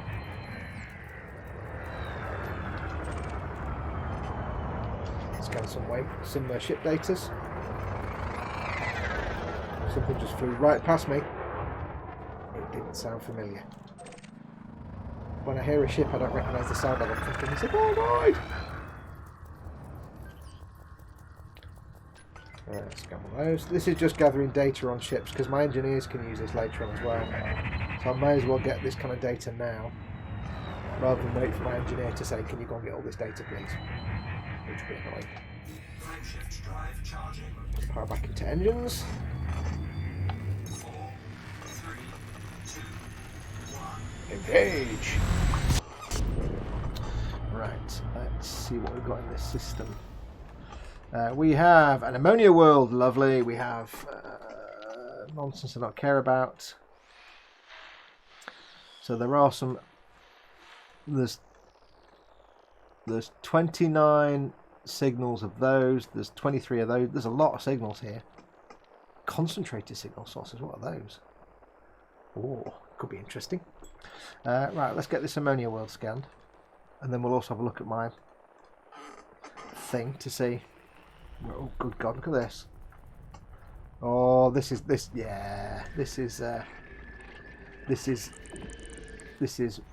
Oh, okay. This is going to be interesting, is what this is going to be. I can't tell anything. I can't see anything. Everything's hidden by a billion different things. What's in here? Nope, not that one.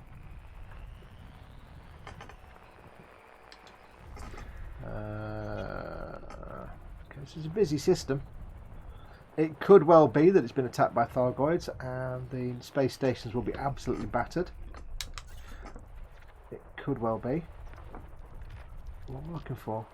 The ammonia planet. Let's go to EDSM and have a look. Oh, there we go. Look at that. Look at that. Look at that. 6, 3, 6, and 3. Wait, what? 2 ammonia worlds? Oh, right. I've got to do a. Hang on a minute. Hang on a minute. I don't need to worry about that because I did the nav beacon, didn't I? I've got the names here, you muppet. Sector D155 6. D1. Wait, I'm not quite sure how this system actually works. What? I'm a bit confused now. D155 6 and D155 3. Let's go. What am I looking at here? Interesting. D155. I'm not liking this system. I'm not liking this system. These are all like distress signals and all kinds of stuff. Delphi 6 and Delphi 3. Well, I've got Delphi 6 there. Let's go for the ammonia world. Let's get these probed and scanned first and we'll see what happens. And hope that nothing attacks me with killing, because that would be badness and sadness. This could get interesting.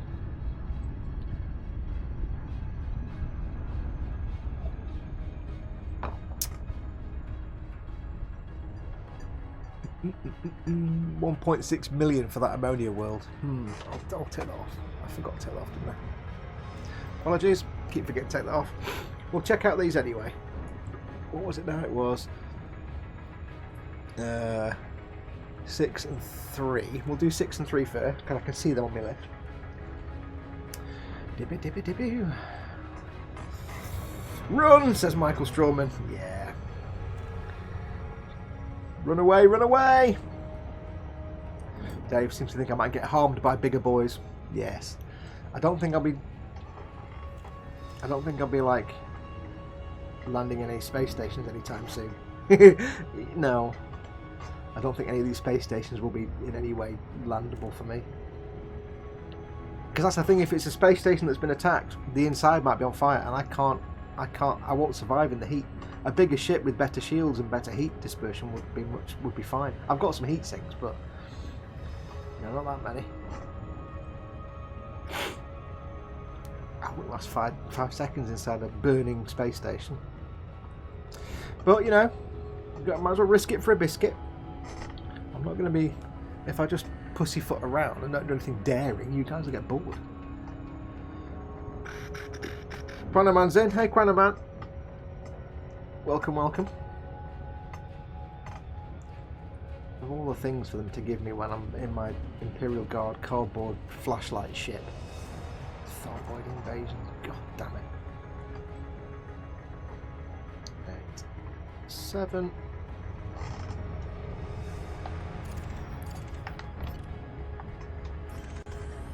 Never did the D-scan, did I?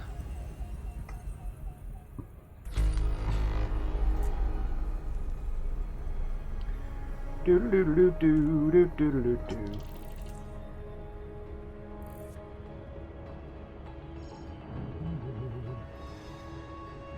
Okay, let's get these. We'll get some probage done. Hopefully, I won't be attacked by anybody. Hopefully. This could be interesting.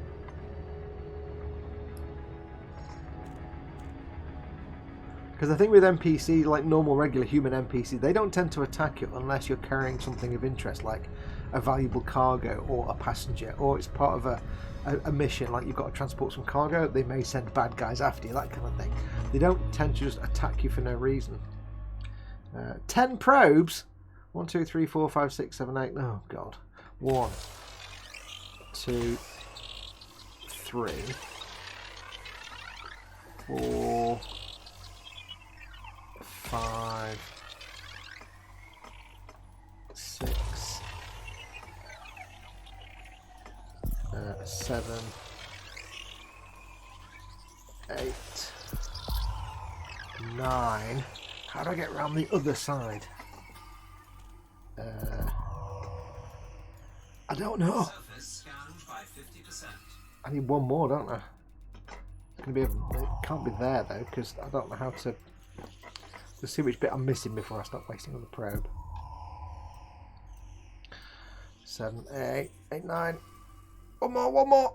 Oh, I'm 1% off. Oh, you're having a laugh now, aren't you? Let's try and just blop it there, shall we? Get it in that corner. See what happens. What's the worst that can happen? I need 1%. Come on, come on, come on. Efficiency bonus. Efficiency bonus. Come on now. Come on, lads. Come on. Come on. 1%. That's all I need.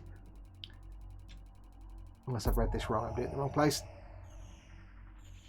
Yes. Surface scan complete. He shoots and also he scores. Ooh, boomstick, says Fester. Hey, Fester. Hey, Colin. Nothing worse than being grabbed by the Thargoids.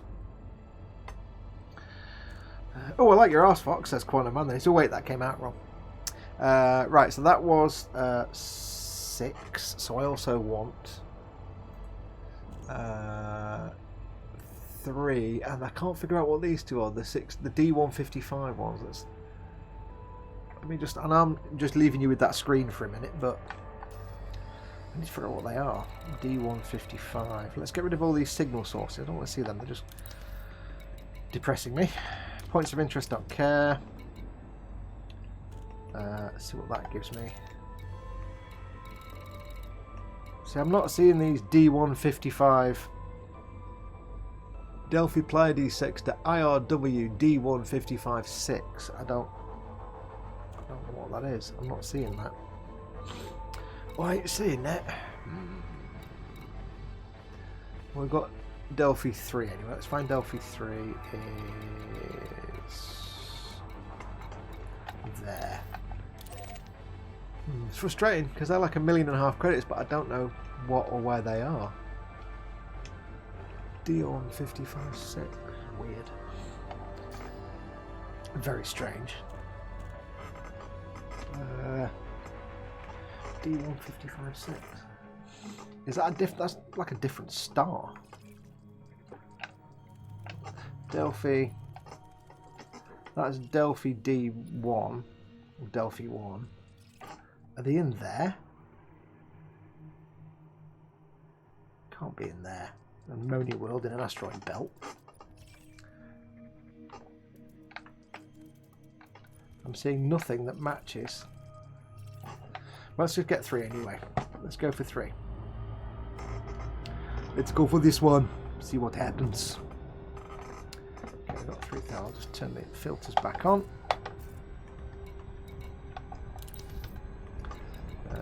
Some interesting sources and systems. There we go. Do.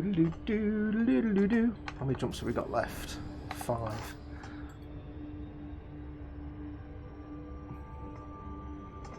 We'll get this high metal content.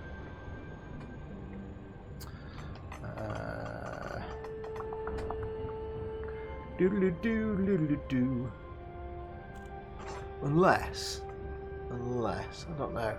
I can't figure out what those green bits are, the 2 top green ones. Never mind. I forgot to turn it off again, didn't I? Screen is blocked again, Fox. Yes, I've... What's that other screen, says Chris at Gross Models. This is the Elite Dangerous Star map. If you give me a second, I will F11 it for you. It's EDSM. I'll show you again. If the address is at the top there, it is EDSM. I can't move it, unfortunately. It's EDSM.net. It's a third-party service that you link it up to your Frontier, because you have to sign up as a Frontier. You have to get a Frontier Store account to play Elite. It links to that, and when you're playing, it takes the information from Xbox. It links to that in your Xbox account. It takes the live data from where you are, so it knows where you are, and it tells you. It's just a quick way to see if there's terraformables and valuable planets in the system. It's also a good way. It also catalogues, like, it downloads all your data, so you know how much money you've got, and how many jumps you've done, and the distance you've travelled, and you get a funky map and everything as well. Like you can see there, the Milky Way map at the bottom. I'm not on that screen now, so I can't. But you can zoom in and see your actual route that you've taken so far. So On PC, people can download the log, their flight log, and just import it directly. On Xbox and on PlayStation, you have to use the console updater, which just basically downloads information every minute and a half or so. It's kind of useful, but its only real major use for me is that it allows me to see if there's bodies of interest in a system quickly without having to scan everything, which comes valuable when you're actually you're doing exploration. If you don't want to spend all that time. Dave says, it's cheating again, third-party software, like a bit like starting a group, build 3 weeks before anybody else. It's also the only way to access your flight log on console, which is what a lot of people use it for. So I can look at my stats, I can, I can see I can show my journey. You can also use the galaxy map to look out points of interest and lots of other things. It's all kind of cool. What is this? Am I right behind someone's weight? Because that's why it's glowing. Because I'm not seeing a planet here. There's glowy bits, and there we go. I'm right behind somebody else in loads of other ships in frame shift, in Super Cruise. That's what those glowy bits are.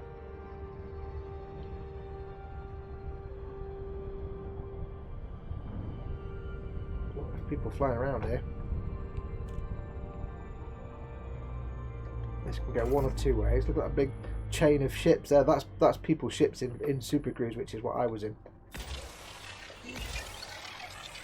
3, 4, 5, 6, 7. Do do do do do do do do do. Surface scanned by 50%. But the viewers expect it as he would say. It says Colin about me cheating. I'm not cheating. It's the kind of tool that would be ideal in scanned a ship for some reason. It's the kind of tool that would be ideal in the actual game, but they didn't put one in. And it's the kind of thing that's on PC. It's kind of built in. You can access all that data, all the flight log and stuff. You just don't have the option on console. So it provides a service that PC gamers have got that we haven't, basically.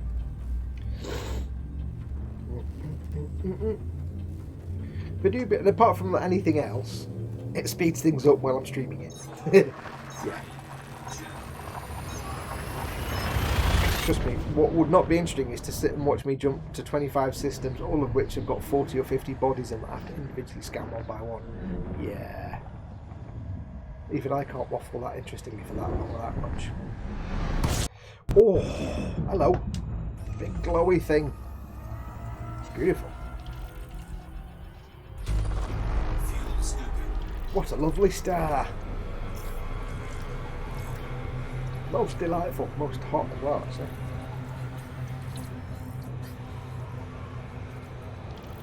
Do. If you haven't seen this before, this game, and you've not seen my early videos, and you're not aware of this specific game, you may not realise that I'm flying around the Milky Way. In this game, there is a 1-to-1 scale, so full size, life size, simulation of the Milky Way. And in that simulation, there's nothing here of any value. In that simulation is included pretty much all the stars that we actually know of. So basically, it's a procedurally generated Milky Way, with the exception of the stars and planets and objects that we actually already know of in real life. So, we're heading toward, we're in the Pleiades sector here, which is a procedurally generated area now. But you will see the Seven Sisters, you'll see the Pleiades, you'll see all the stars that exist that we see in the night sky are actually here. It's amazing.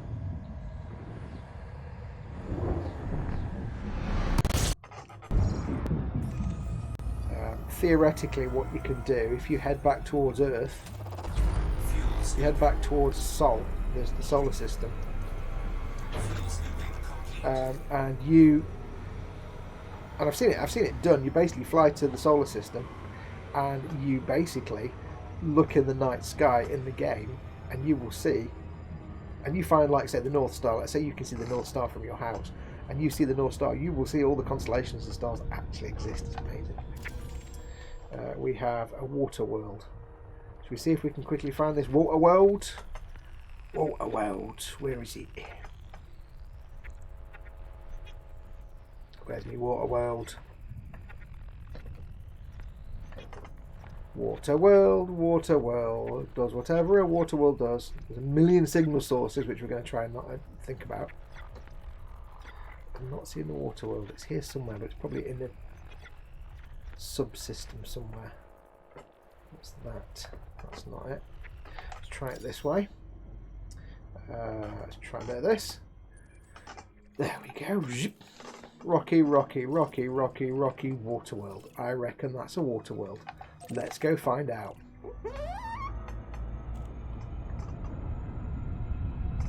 Let's go check this one out and see what we have.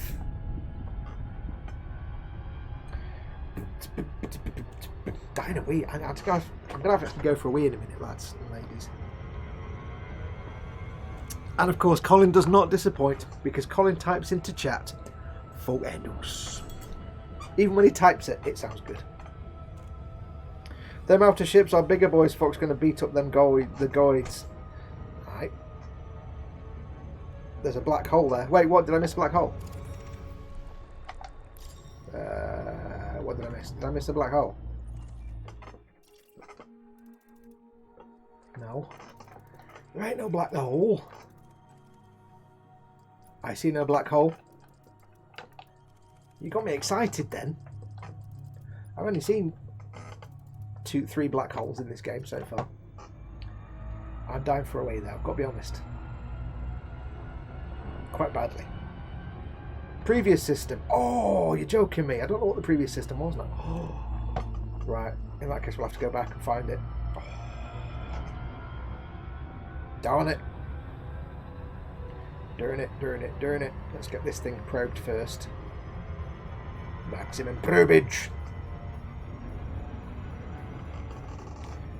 See if I can get near see if I can find this system, the last one, and then check out the black hole without destroying my ship. That would be fun. There's me worrying about Thargoids and all that happens to fly like a spoon into a black hole, because hello.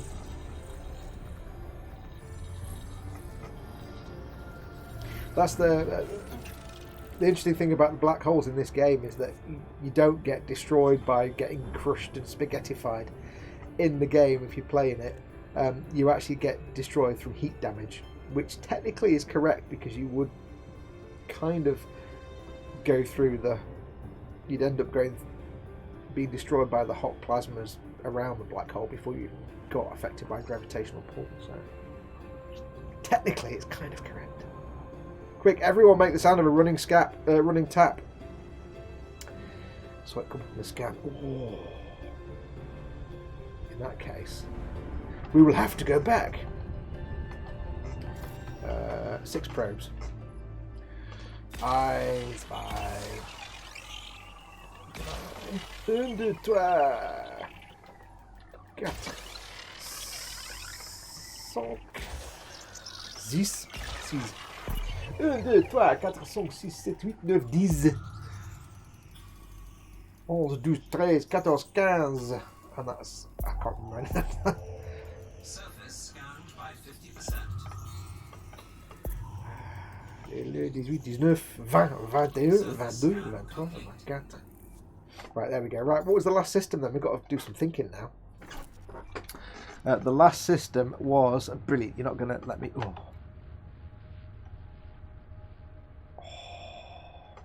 Or if you see something interesting, you have to let me know straight away. Can I see where I've been? Let's have a look.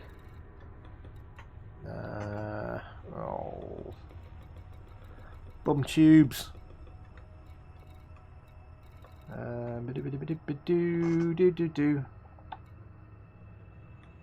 Just down there. Ship marks. It's not even showing my planned route, to be honest. I'm down here. That's why. That's why I couldn't see it. Special. I'm down here, see? There's lovely. Right, let me zoom out a bit. Go down. Nebula. Let's come in. So we're at Pleiades Sector H.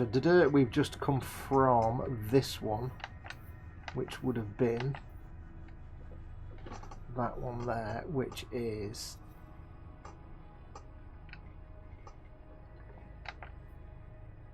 Pleiades Sector L. No, it's not. It's that one there. It's really kind of fiddly. The map on PC is much better to moving around than it is on. Actually, there we go. That's the one. Just there. It's much more intuitive on PC than it is on. Let's go for this one then. But before we go to that, I'm going to go for a great big wee. So I'm going to put the microphone on pause for a minute. Have a lovely look at the map. I'll be back in 1 second. When I can mute the microphone.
And we're back, yes, don't worry. And there was hand washing, don't worry, I just work really fast when I need to.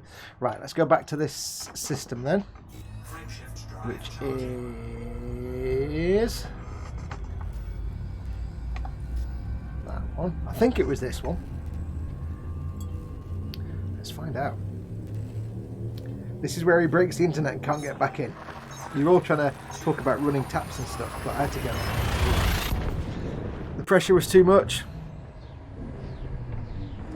Right, let's have a look at this then. You just want me to go back to a place that was crawling with Thargoids. Thargoids? That's not the right word. Thargoids even. I don't know where Thargoids just came from.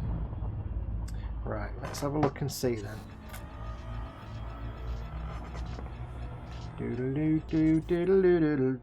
Oh, you're right. Look at that. Oh, you beauty.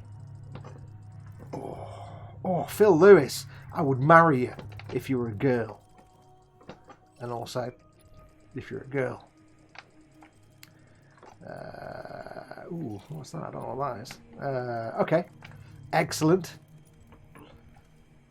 Oh, look at, oh wow. You know a planet's got massive spin when it actually in the map it spins like that because normally you don't see them. The spin on the planets in this view is real time, so that means that planet is actually spinning that fast. That's quite intense. Right. Let's have a bit of this then. This might be interesting. Shields to maximum. Right, where are we? Let's have a look. Okay, I need to scoop first. Hang on. I need to scoop some fuelage. Well spotted, Phil. I don't know how I didn't see that. Wait, you don't give me any fuel? There we go. I was going to say, it didn't know how to kick in there. Now, we're going to take bets on to whether I actually explode and die going too close to the black hole. I bet I don't. Now what you need to do with the black hole is you need to make sure you approach it from an angle whereby you're going to have a good view of it. It's 140,000 light seconds. That's like 10 minutes. Okay, viewers, here's the thing. It's going to take maybe about 5 or 6 minutes to get there. Do you want to sit here while I try and get there for the next 5 or 6 minutes? Or do you want me to crack on? It's entirely up to you guys. I will let you guys choose. It'll take about let's say between 5 and 7 minutes to get there. Let me know what you want to do. I shall wait momentarily for you. About 5 minutes, I reckon. But it's just sitting like this for 5 minutes. Unless you can think of something to talk about. I can't think of anything to talk about. What's for dinner? I don't know. I'm hungry.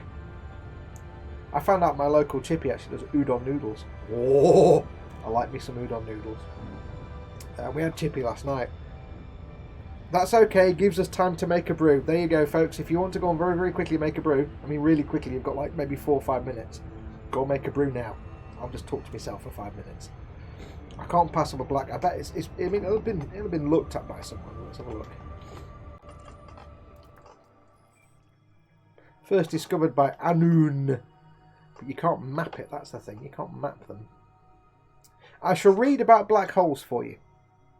I shall read. It says, black holes are typically the stellar remnants of supermassive stars of 20 solar masses or more that have reached the end of their lives. Nuclear fusion ceased and the star collapsed to the most extreme point possible, where gravity was so extreme in light, I'll say that again, where gravity was so extreme, light could no longer escape.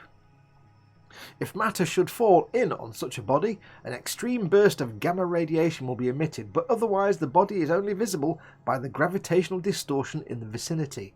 In many cases, black holes can be seen emitting brightly in X-rays because of matter falling into their surface from a companion body. Yes, well there you go. It's 182 million years old. It's almost 3 solar masses. So it's quite a small black hole then. It's quite a small black hole. Right, 137,000. Do. Sisters of Battle are up for pre-order, says Eon's Car. Go do your pre-orders. Chris at Gross Model says, is he at Maya yet? I know there's a black hole there yet. No, I've got about 5 jumps, I think, to Maya. So if we go to this black hole, what I'll do is I will forego the next few systems and just keep jumping straight to Maya. Because I want to get to Maya before the end of the show, so I can wrap up the show in the space station, assuming of course I can actually land in the space station. It might be on fire, it could be on fire and everybody's dead and everything's on fire and everything's terrible, and I could have got all the way there and have to just go all the way back again because there's nowhere for me to go, because I can't and that's like the other thing is, of course, I don't even know which station in Maya it is.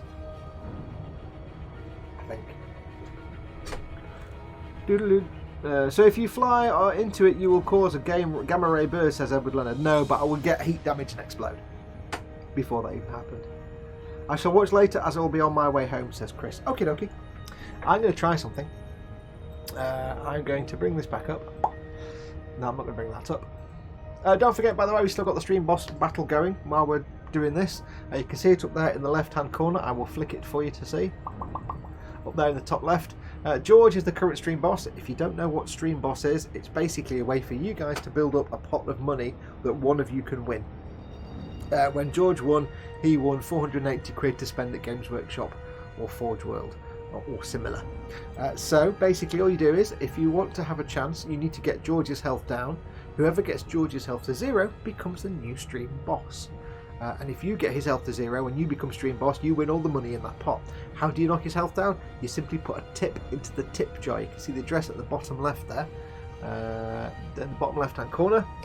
It's streamlabs.com/model making guru. All you do is put a tip in there, and that tip will take some of George's health off. The more you put in as a tip, the higher the amount, the more health it takes off. And like I say, basically, whoever gets it to 0 then wins all the money in that tip jar. You win a budget to spend at Games Workshop, Forge World, or if you're in the EU, you can spend it at Goblin Gaming. Right. What I was going to do is I'm going to bring this up, but I'm going to do something slightly different. I'm going to do this, and I'm going to go to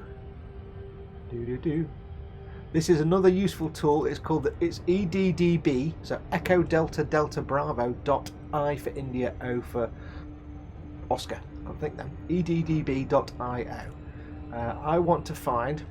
It's a good way to find out where resources are. So I know there's a station in Maya that sells, and I think you can see this. Let's have a look. Yeah, I know there's a station in Maya that sells meta alloys. So I want to find meta alloys. So I go into a station that sells modules. That's not what I want.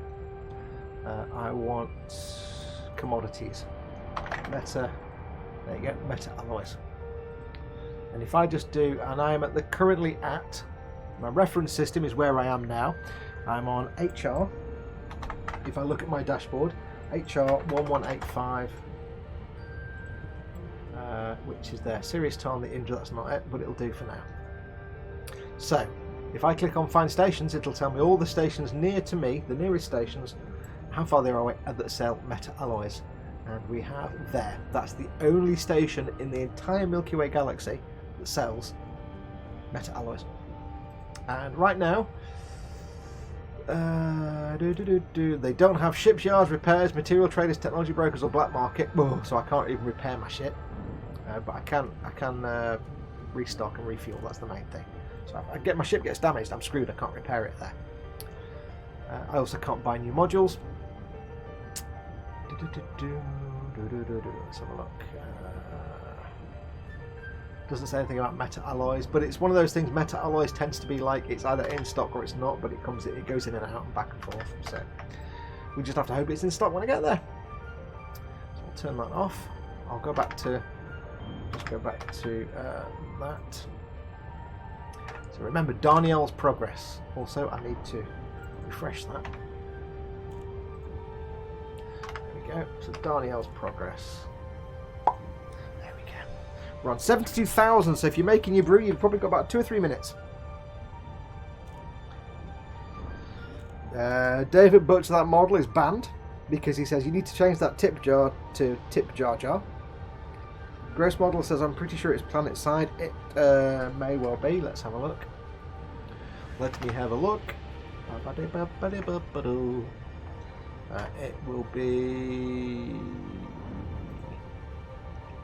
It will be. Oh, hello. I don't even need to really put a station in, it just only gives me one anyway. It is, yes, the little symbol there says it's planet side. That little world symbol. So it's on. It's a planetary outpost, there you go. So yes, I need to go there. So that's where I need to go. That's where we're going. And I just have to hope they've got some meta alloys in, and then I have to hope that when I get the meta alloys I can just jump the hell out of there and the next 5, 10, 15 systems out to get away from the Thargoids without them trying to interdict me or hyperdict me because I've got meta alloys, because that's what's going to happen. And if they destroy me, I'm screwed. If they blow me up, I'll probably respawn back at Darnell's Progress, which is the nearest space station. Well, I might not. I might spawn at a different space station and have to go all the way back to Darnell's Progress again to get meta alloys. There's only one place you can get them. Normally, this is a case of getting your ship, go here, get this material, go back to the engineer, upgrade your ship. This now makes it a real challenge, because it could be getting my ship, go there, get the material, get blown up, go back there, get the material again, go out, get blown up halfway there, go back to the material again. Yeah, I could be stuck on a Groundhog Day, and if this incursion lasts for a month, this may be like months and months of me just constantly blowing up and getting the same material over and over again. That would kind of suck. Hey guys, no stream for 6 months until the Thargoids go away because I can't leave the space station. It really isn't going to help. Also, I have to hope that if it's a planet-side station, it's not going to be under attack from Thargoids. That might be good. That would be good. That would be very good. That would be excellent. 16,000 light seconds, so about it says 1 minute 23, but it's actually about, say, 2 or 3 minutes.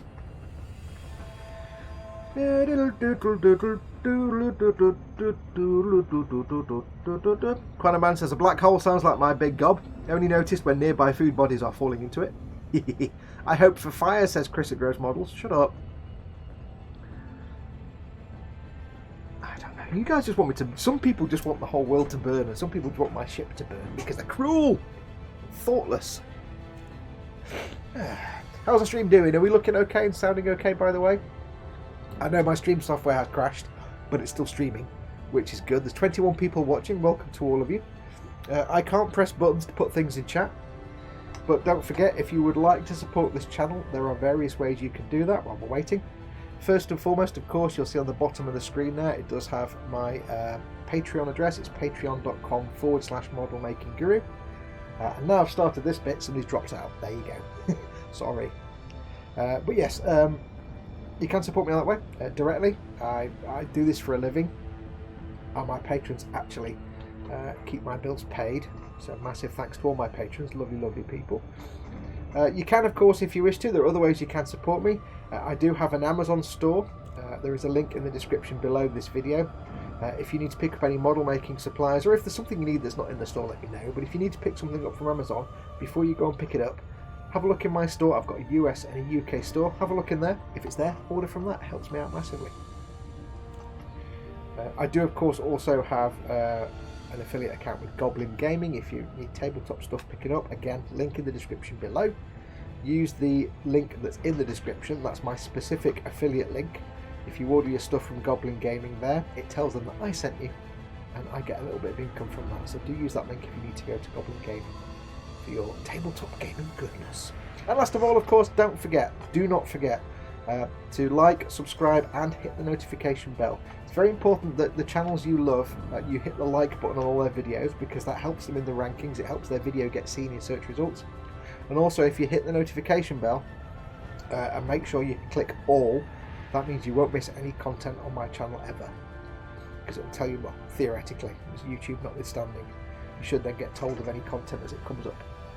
So like, subscribe, and hit the bell. Getting there now. About a minute.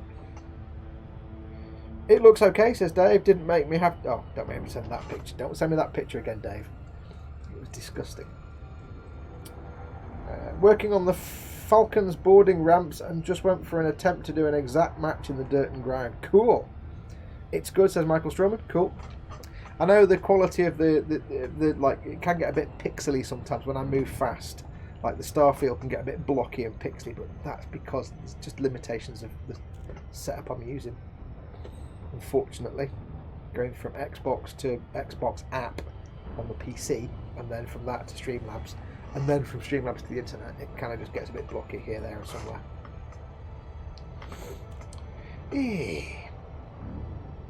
I was having thoughts, by the way, when it crashed earlier on. I'm wondering if it's because I have my Streamlabs buttons plugged in, because I haven't got them connected up now. When I restarted, I unplugged them and it hasn't crashed. So I'm wondering, next time I'll try starting with that. Why is this not giving me a speed thing? Now what I need to do here is get a better angle so you can actually see it. So I need to try and get backbone of the Milky Way in shot, really, so you can see perhaps. There's the Milky Way. It's it's there. Okay, so I need to kind of funkily do it so that I just need something behind it, really, so you can see it. That's what I'm saying. I mean, you'll see it when you get closer because the stars will distort it, but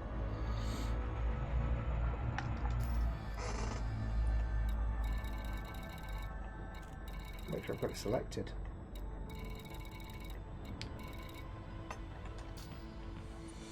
Am I even... See, I can't even select it, so it doesn't give me, it doesn't tell me when I need to drop out to get close to it. So I've got to be very careful. It doesn't even tell me. Oh, there you go. You can. Oh, I see. Right. What I'm going to do, I'm going to try and get a bit close, but not too close. You can see there, you can possibly see, if I unselect it a bit, I don't really want to unselect it, but in fact, I can't even, what's it showing? It's this, isn't it? If I unselect it there, you might see a little bit how stars around it are kind of moving around a little bit. I don't want to get too close. I don't know how close I can actually get. But you might start to see if we go, keep an eye on that nebula that's behind the black hole. It's in the top of my windscreen. You see it distorting? There, that's the black hole there, you see. So the only way you see it is this kind of optical distortion.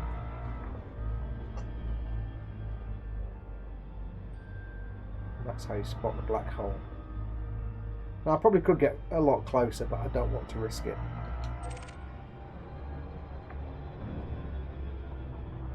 Because you never know where the actual heat barrier is. 36 degrees temperature at the minute. Now normally if you can angle these, you might have the Milky Way behind it, and then you've got something really big you can see distorting around it. Because you get what's the nebula there, see? Right, take that off. That's the gravitational lensing from the black hole. I don't want to get too close. I don't know why I can't select it and drop out, but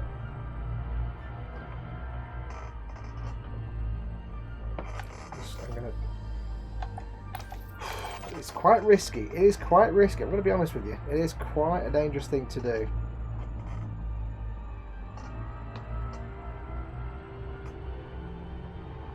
Oh, there's a Milky Way behind it. Look. I know you kind of seen it off to one side, but take a look. Watch the way it distorts. See?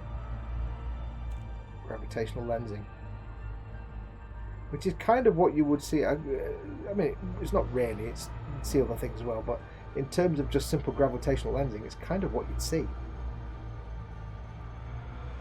If it wasn't for the enormous amount of plasma and superheated stuff around it, which you would actually see, probably. You wouldn't actually see the black hole.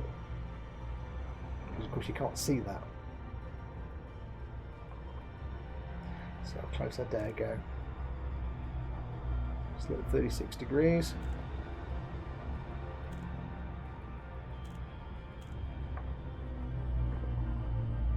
I don't want to get more than a few million. It's about as close as I want to get, I think. I think that's about as close as I want to get. Being blatantly honest about it. There you go, that's a black hole. I probably could get closer, but I don't know.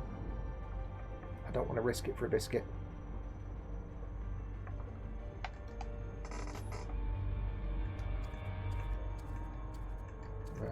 See if we can get a better view. You can see it there. If I move the camera around here,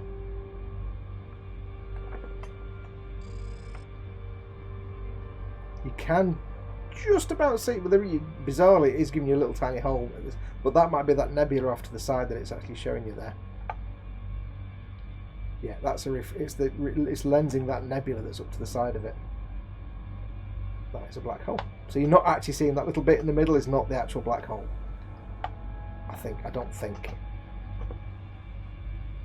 I'd be surprised if it was, because you're not supposed to be able to see that. But there you go, there's a black hole. I'm running away now. Because seriously, I'm running away. Bye. Right, let's get back to the. Let's get back to Galaxy Map. We want to get to Maya, which I've got set up already, which is there. Route. So we have. How many jumps have we got? 3 jumps.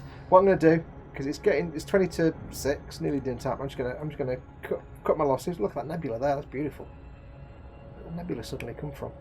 Going to cut my losses and we're just going to go for it. I'm not going to stop at these and do any scanning. I'm just going to go straight for Maya. David Butch, that model, says, do a test stream later in the week, set to invite for the mods and run it a few times to work out what's causing the crash. Yeah, it might be worth it. Although it might just be specifically time specific, as in Saturday at, say, 3:30. I didn't really see what time, but it seemed to be about 3:30, so I can't help thinking it's my system's doing something. There were a couple of things running on the task manager that I wasn't familiar with, that I don't normally see, so scoop some fuels. Yes, I'm not going to sit and probe and stuff in there. I'm going to honk the horn to get the basic information. I'm just going to go straight to the next system. Now, if you're wondering why I don't jump straight into hyperdrive, look at my temperature under the A of arse. I have to get away from the star enough that my temperature drops. Because when I hit the frame shift drive, it's going to put my temperature up. And you have to keep your eye on your temperature. And that's quite a hot sun. So get that down to... That's about as far as it's going to go, I think. What I'll do as well is I will turn off... Don't leave the planetary vehicle hanger just yet.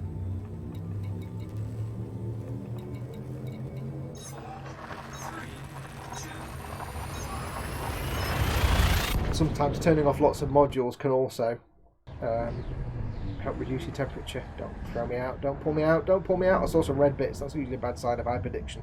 Don't kill me, don't kill me, don't kill me, don't kill me. Please don't kill me, please don't kill me.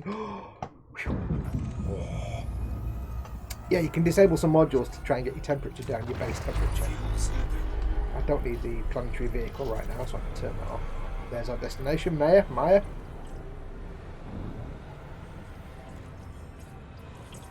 Or bad special effects lady, as we like to call her. Some of you will get that reference.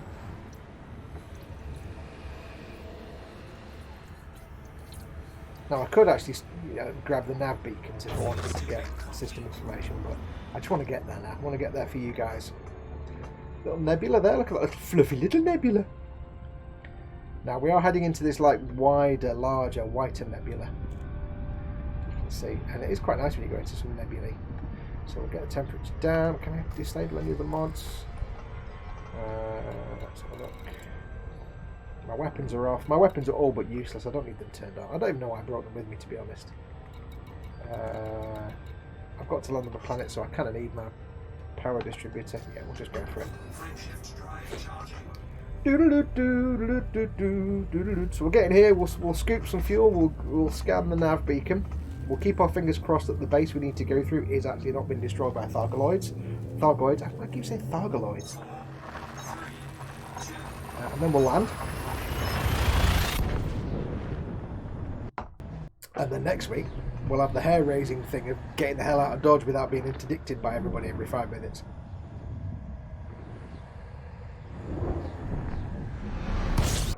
Beautiful start, look at that. And the music plays because we've reached our destination. Right, so we'll see what the nav beacon's doing. Nav beacon across the universe. I'm not singing that now because of copyright things. Oh, nav beacon, other side of the sun. Let's not fly into the star, shall we?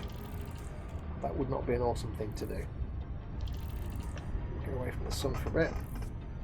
Find this navulations beacons. There we go. There it is. Fork handles. Fork handles. I don't know what to have for dinner tonight. I don't know. I'm hoping it's something somebody else can make and I can just put it into my face. But I don't mean like McDonald's because I'm not in the mood for filth like that. That blue light on my dashboard is fantastic. I like B-type stars. They're just really nice. Wolf Rayets and stuff like that. They just really make everything look nice and wintry. It's a hot star, but it looks cold. The light looks cold. I know, contradictions or what?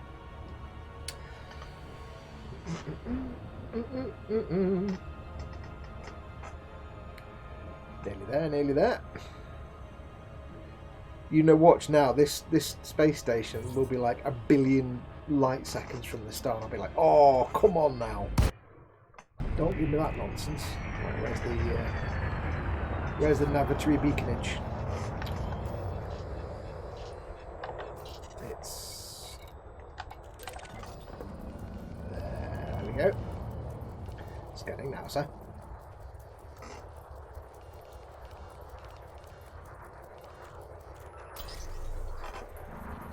Quick bit of scannage. May as well. Rude not to.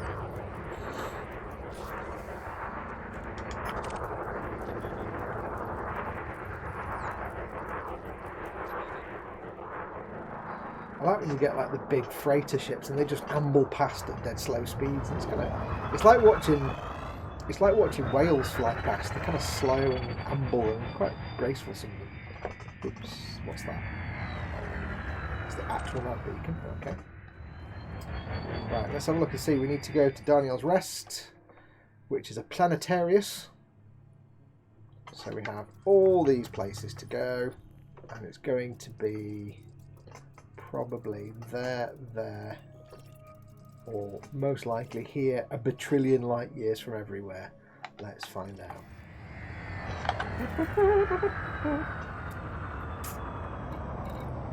Oh, actually no, it's not that far away. Kick ass. Okay, let's just go out here. A little bit of boosting, a little bit of frameshift driving.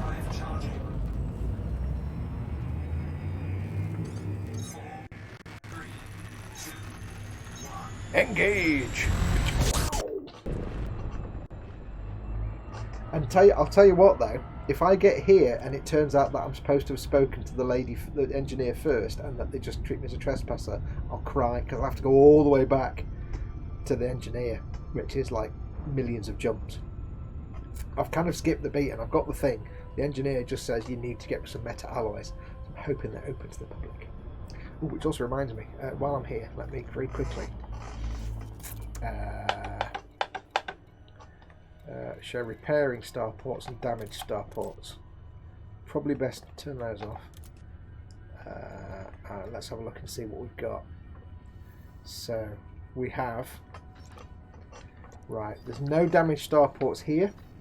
There's damaged starports at Kaleno. We have a damaged starport at Atlas, and we have one at Asterope. Okay, so it's not that bad then. There may be no exploding things here. Hopefully. We'll find out. I forgot the map can show you damaged starports. So. Right, I know what I need to do. I need to very quickly go back into the system map. I need to not just turn the lights on, that would be rubbish.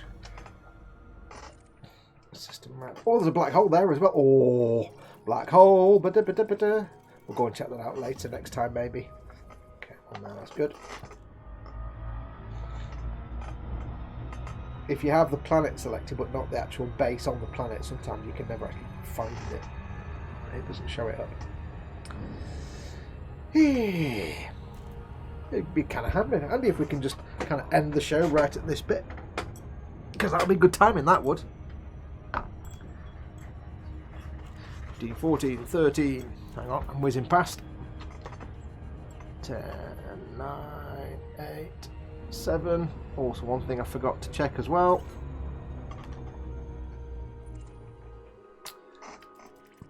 What we're talking gravitationally wise here.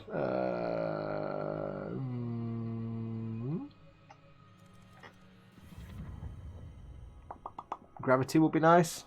And what's the gravity? Not going to give me the gravity. Oh. Seriously, not going to give me that until I've probed it or something. I need to know what G's I've got. I don't want to go to like a 5G planet, because that would just be sadness. We'll find out. Oh, there we go. Discovered it now. There we go. Now we can have a look.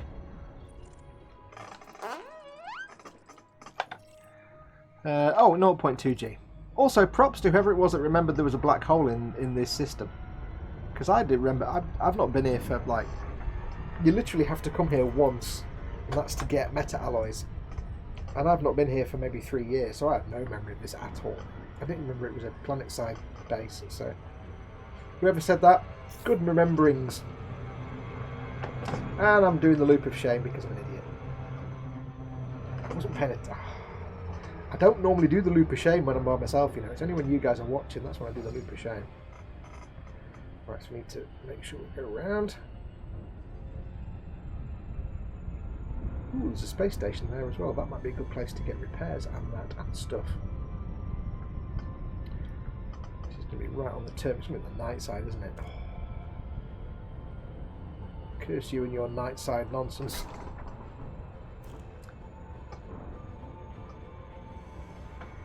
Doodle-doo-doo-doo-doo-doo. Let's put power into shields for the obvious reasons. Let's turn night vision on, because we'll need that. Orbital flight Engaged.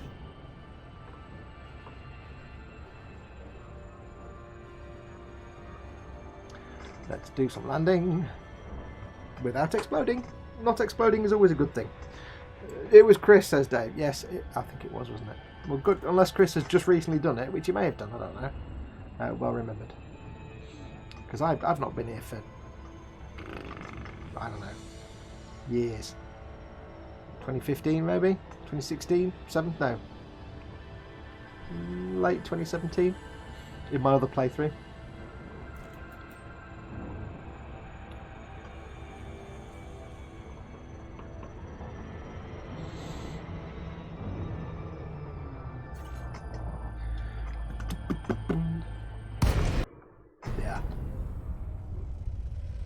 Now we are gliding.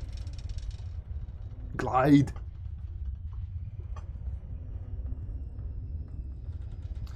Keep my angle of dangle around about 25, maybe 30 degrees is probably good.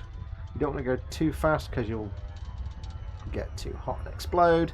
You don't want to go too slow because you'll end up 100 kilometers from the base station and take a week to get there under normal thrust. There we go. There we go. Lovely, lovely. Got my night vision on so I can actually see. We are 4 kilometers out. I can request. DeLacy, Golf, Uniform, Romeo. Throttle down to approach speed. And welcome to this federal station, Commander. Landing permission cannot be granted. You are too far away. Oh, I'm not close enough yet. Now you tell me. I misread me thing.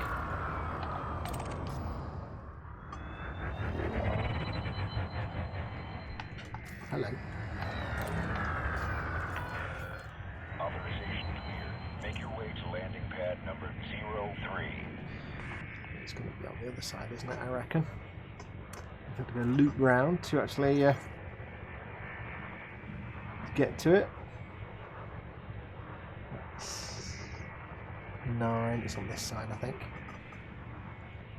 There we go. Oh, I can see it now. I've got to loop round though because I'm at the wrong angle. Fork angles.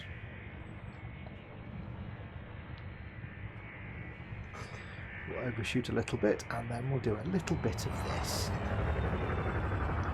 A little bit of roll and misjudge. Yes, a little bit of roll and yaw and pitch at the same time. Landing it down. And then realise it's there. That one. I was on a good line for a perfect landing then, and then I just kind of fudged it up. Oh well. Near enough. Well, we got here, ladies and gentlemen, with no exploding. No Thargoids. Nobody came down with a case of the Thargoids, which is good. Continue descent. Approach is good. Oh. Well, that was the easy bit, because we aren't carrying anything that Thargoids want. This is now the difficult bit when we come out of here.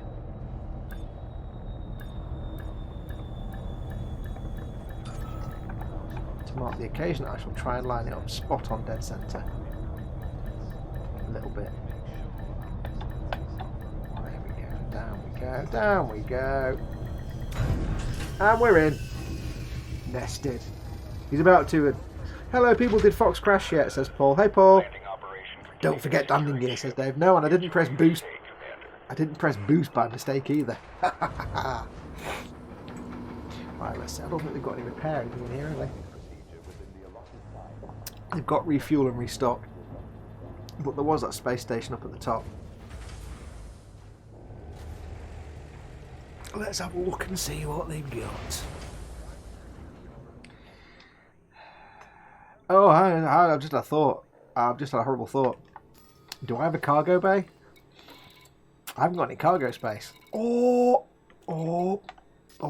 Do I need? Am I going to need cargo space? Oh, let me just check something. Oh no, I didn't want to do that. Let me. I might have to.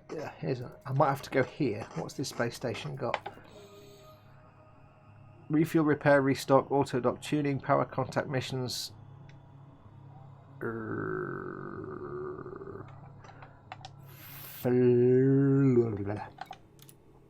Because I need to swap out something to put a cargo pod in.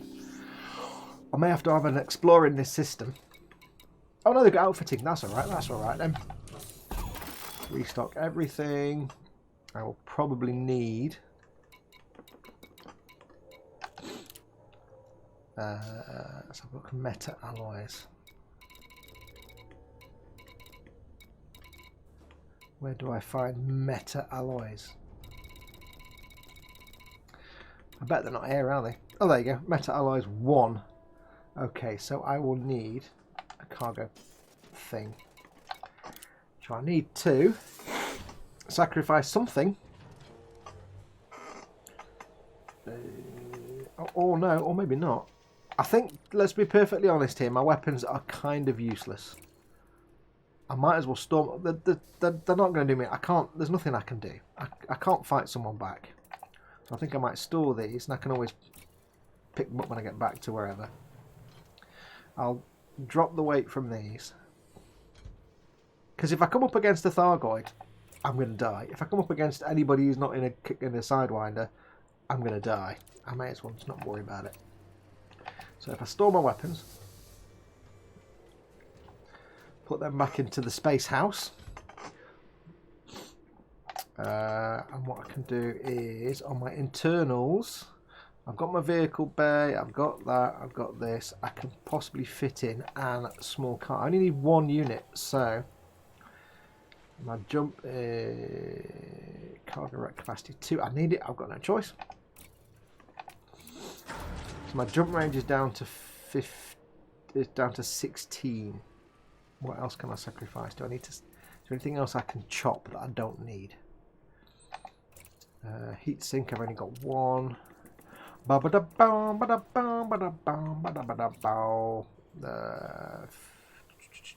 See, I don't need the SRV bay. I could dump that and then get it back, or just buy a new one. I'm not planning on landing on any planets and driving. I don't need any specific resources right now, and I can get them later.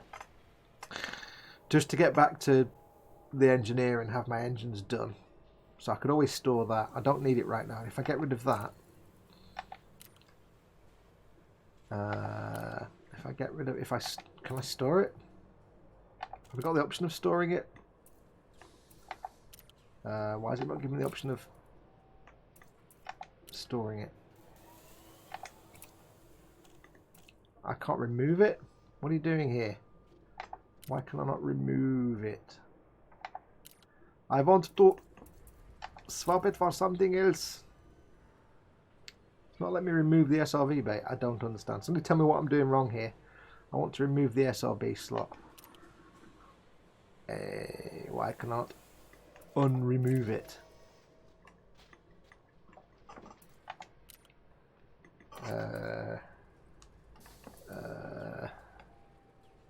Not understanding why I can't actually remove the cargo bay. I mean the SRV bay.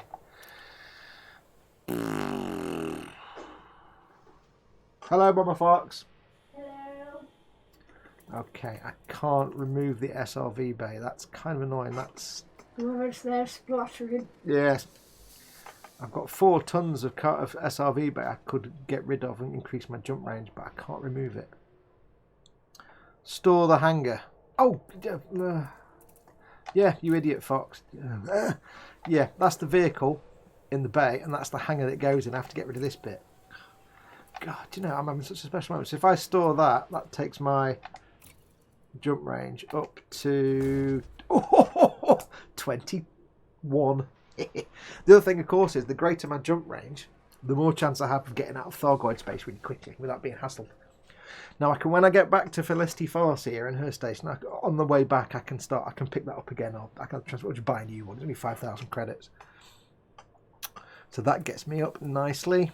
So what I may as well do is, while I'm here, is it worth me getting a decent power plant again? That doesn't do me too much harm. I've got a 2D power plant, but I can only do like one thrust at once. I have to wait for ages. It's kind of a pain in the bum. I can easily update it to that, and it's still keeping me at about 20 light years. Yeah, we'll do that. Exchange. There we go. Thrusters are fine. There we go. Right, so power distributor 1D. This is where it really kills it though. I can get a 1B. 19.88 light years. Yeah, I can take that. I can take that. This is the trick when you've got a Sidewinder. When you have a Sidewinder, you are kind of having to shift and balance stuff all the time. So as we go along, until I get to just the great outdoors, and we go on the big long adventure where we just got into space when everything's then locked in place and there's no more space stations, I'll probably keep swapping all these things around. So we have a cargo rack. We have increased our jump range a little bit. We need to get some meta alloys. I need to get one. There's only one of one. I need to buy that. They've changed this. Yeah, buy it. So I've got one. That's all I need. It's literally all I needed to come for. So what we'll do is we'll do that. Yes, thank you, Phil, for reminding me. I was like, why can't I get rid of the Scarab? Oh, because I've got to get rid of the better special, don't I? We've got any contacts? Probably not.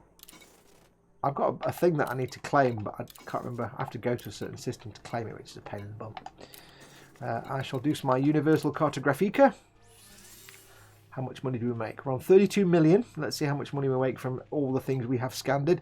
20. Oh yeah. 32 million. Or, as we like to say around these parts, how about instead of 32 million, we call it 54 million. And I've still got stuff to sell. Yeah. You see why I like doing the exploration and why it's worth scanning Earth-likes and ammonia worlds and things like that. It's because you can make a lot of money just by flying around. No, I know we need to advance maintenance. If you do play this and you've got damage and stuff, don't just do repair all, because repair all doesn't actually repair your hull. I know what I do need to do. Actually, you know what I do need? You know what I do need? If they've got one. Let's see how it affects my... how it affects my jump if they've got one. They probably haven't got one. No, I haven't got a repair unit, an AFMU, whatever it's called. Oh, hang on. I've got repair... that'll help my hull. But it's not going to repair anything else.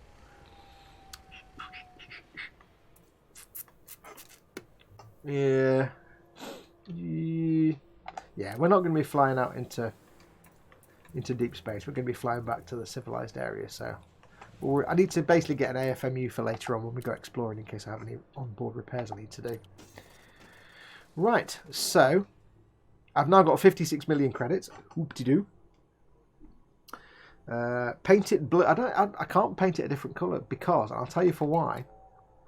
I'll tell you exactly for why.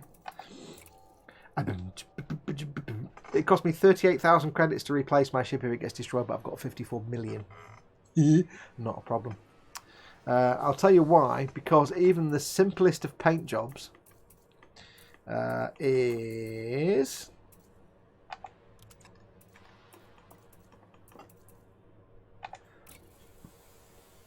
like, I've got 3,167 in-game currency called arcs. Okay, and I can afford the boring ones. I can afford these. The thing is, the colour schemes for this, they're not interesting. They're not actually that interesting. I don't like any of them. Because they know that most people don't stick with the Sidewinder that long, because it's just a starting ship, so... Like some of the other ships, like my my Cobra Mark 3, yeah, my Mark 3 Cobra had a Canadian flag logo all over it. You remember that? The Cobra Yashi Maru, that was Canadian flag livery. That had a maple leaf on it and everything. But these are just boring. These are just like kind of boring. None of these are interesting at all. Yeah, not so bad. I mean, that's interesting, but yeah. It's not trouser tent time. Well, there do seem to be more here than there were last time I looked, which is weird. These are kind of boring now. Yellow, orange, purple, blue. So yeah, there's not that many interesting ones. Like a nice iridescent one might be pleasant, but they just don't do them for the Sidewinder. They just don't bother with all the different ship kits, because you've got some basic ship kits, but you've not got any interesting colour schemes. If I was going to go for anything, I might go for the orange and yellow, maybe? I mean, the orange and white? Maybe. It has the advantage that I don't need to change my decals colour, because it's still got white where all my decals are. It's 1,820... pretend monies. That one you can't see my decals because they're all black on red. Maybe not that one. I don't know. I could go for that. I could go for that maybe. Mojave orange.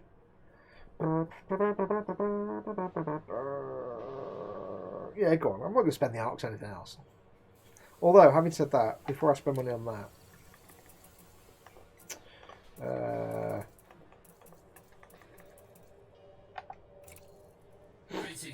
can I afford anybody? No, I need 8,000 arcs to get a different voice. Greetings, Commander. This is Archer. I quite like Archer, although he's a bit quiet. Greetings, Commander. Greetings, Commander. I can't stand any of the female ones, they're horrible. Greetings, Commander. This is Jefferson, your cockpit voice assistant, or COVAS. I can't help thinking that Jefferson sounds just like Up Is Not Jump with an American accent. Greetings, Commander. Yeah, we'll stick with whoever it is we've got at the moment. I can't remember what I've got now. But I do need to change. I was going to say I need to change the voice in the car, but I haven't got the car anymore, have I? Hey! So what do we think? Do we like Mojave Orange? What are we thinking? Would you approve Mojave Orange, or shall I keep it with what it is at the minute, which is Squadron Orange, which is that one? So kind of Millennium Falcon colours. In fact, I've taken the decision from you because I did quite like it actually. Leo is Holly, says the Orc Boys. Yes, Leo is Holly. Unfortunately, although that is awesome, the problem with using Leo as the COVAS voice, if you don't know what COVAS is and you'll be watching, it's the voice of your ship. It's really quiet when he's doing things like scans and stuff. When he says things like fuel scooping complete, or he says system scan complete, you really can't hear him. And I used to have it, and I was like, I spent money on it and everything. It's like, you know what? I can't hear him when I'm doing system scans, and I put it back to whatever it is now. In the end, I'm like, I need to be able to hear it. Right, I'm having this one because I've made the decision for you. There you go. I've got to spend the money on something. Performing transaction. There you go. There you go. Right, so there we go. I've spent some money. We've had a bit of a fitting going on. I've still got chipped paint because I've flown around.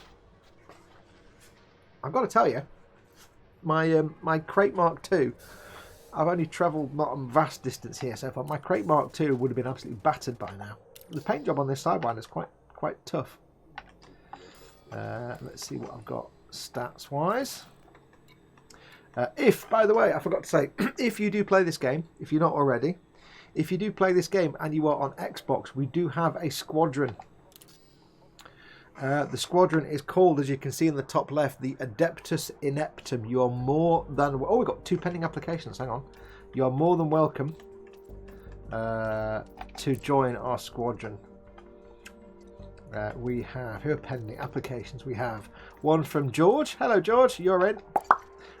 One from Ice Monkey 7th Cave. Don't know who that is, but you're in. Apologies, I forgot about that. Let's give you some ranks. Members.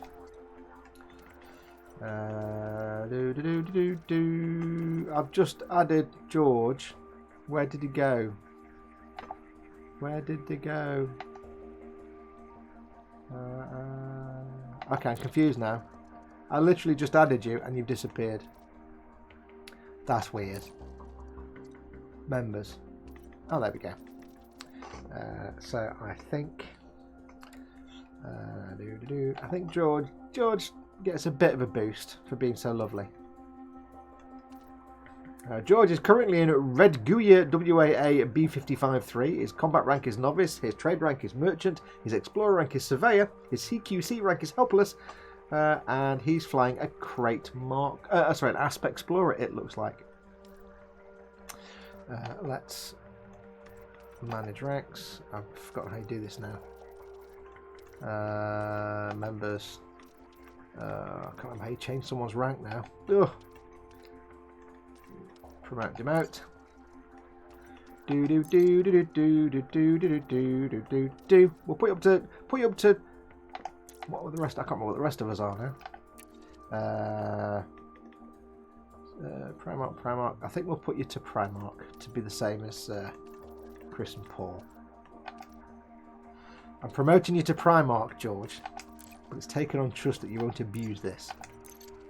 You've got to work hard to keep this.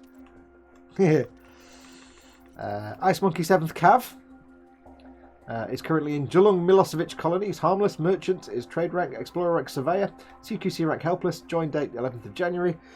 If you are Ice Monkey 7th Cav, cavalry, I guess that is, do let me know who you are, because I don't recognise that gamer tag at all. Make George newbie. Phil Lewis says, I'll be off now. Food on the table, chat now. Thanks for coming in then, Phil. I'm gonna go and have my dinner in a minute. So I don't know who Ice Monkey 7th Cavalry is. Unless it's Mrs. George. Could be. It's a lady. It's a lady pilot. But that doesn't mean it's a lady player. Anyway, yes. So there you go. So yes, if you want to join our squadron, you're more than welcome to. There's absolutely no advantage to it whatsoever.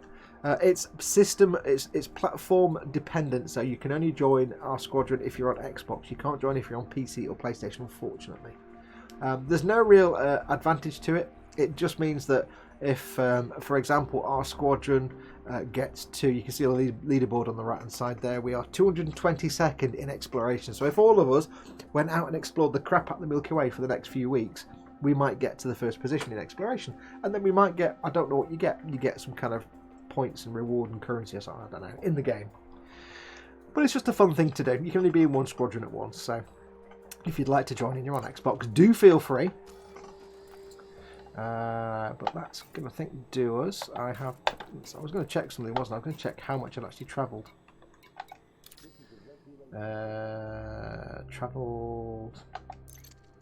You can see, if you've not seen before, of course, my pilot is, of course, Bev Bevan from that 1970s group ELO.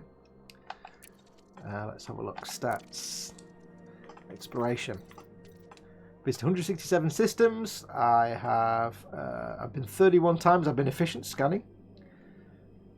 I've travelled 1,945 light years total in hyperspace. I played for about 2 days, 4 hours, 21 minutes on this profile.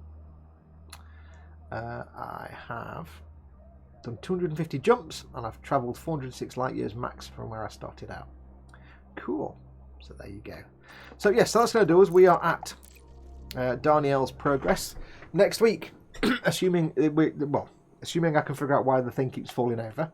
Next week, turn my headlights off. Next week, we will carry on from here. We will see if we can escape Thargoid-infested space and get back to my engineer without getting hyperdicted, attacked, interdicted, blown up, shot or anything. Because if I get destroyed, I'll probably end up back here. Or at least a space station nearby. I have to come back here and buy meta alloys again. So yeah, it could get interesting. So yes. So anyway, thank you very much for watching. Don't forget, as always, I will be back tomorrow for Warhammer Sunday, 3 PM tomorrow, where the stream won't crash halfway through. Oh, I'd have some messages. What are my messages? Pleiades resource, don't care. Don't care. Promotion to Ranger. Ooh! I'm a Ranger now.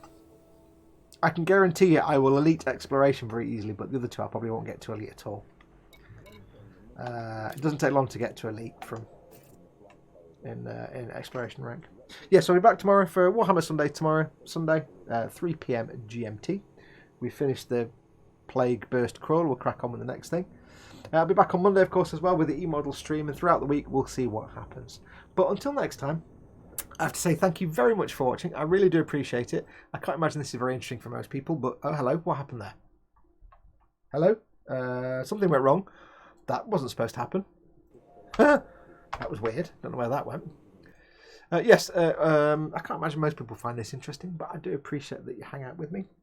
I know I kind of gabble on a bit top speed when I'm playing this, but it's because I've not figured out the routine of what to talk to you about while playing, so we'll get there in the end. It won't be quite as hectic and hyper when I play this in the future. Anyway, take care of yourselves. Go make something awesome. Go be awesome. And until next time, I shall say, adios, amoebas. Thank you very much. Go and have your dinner.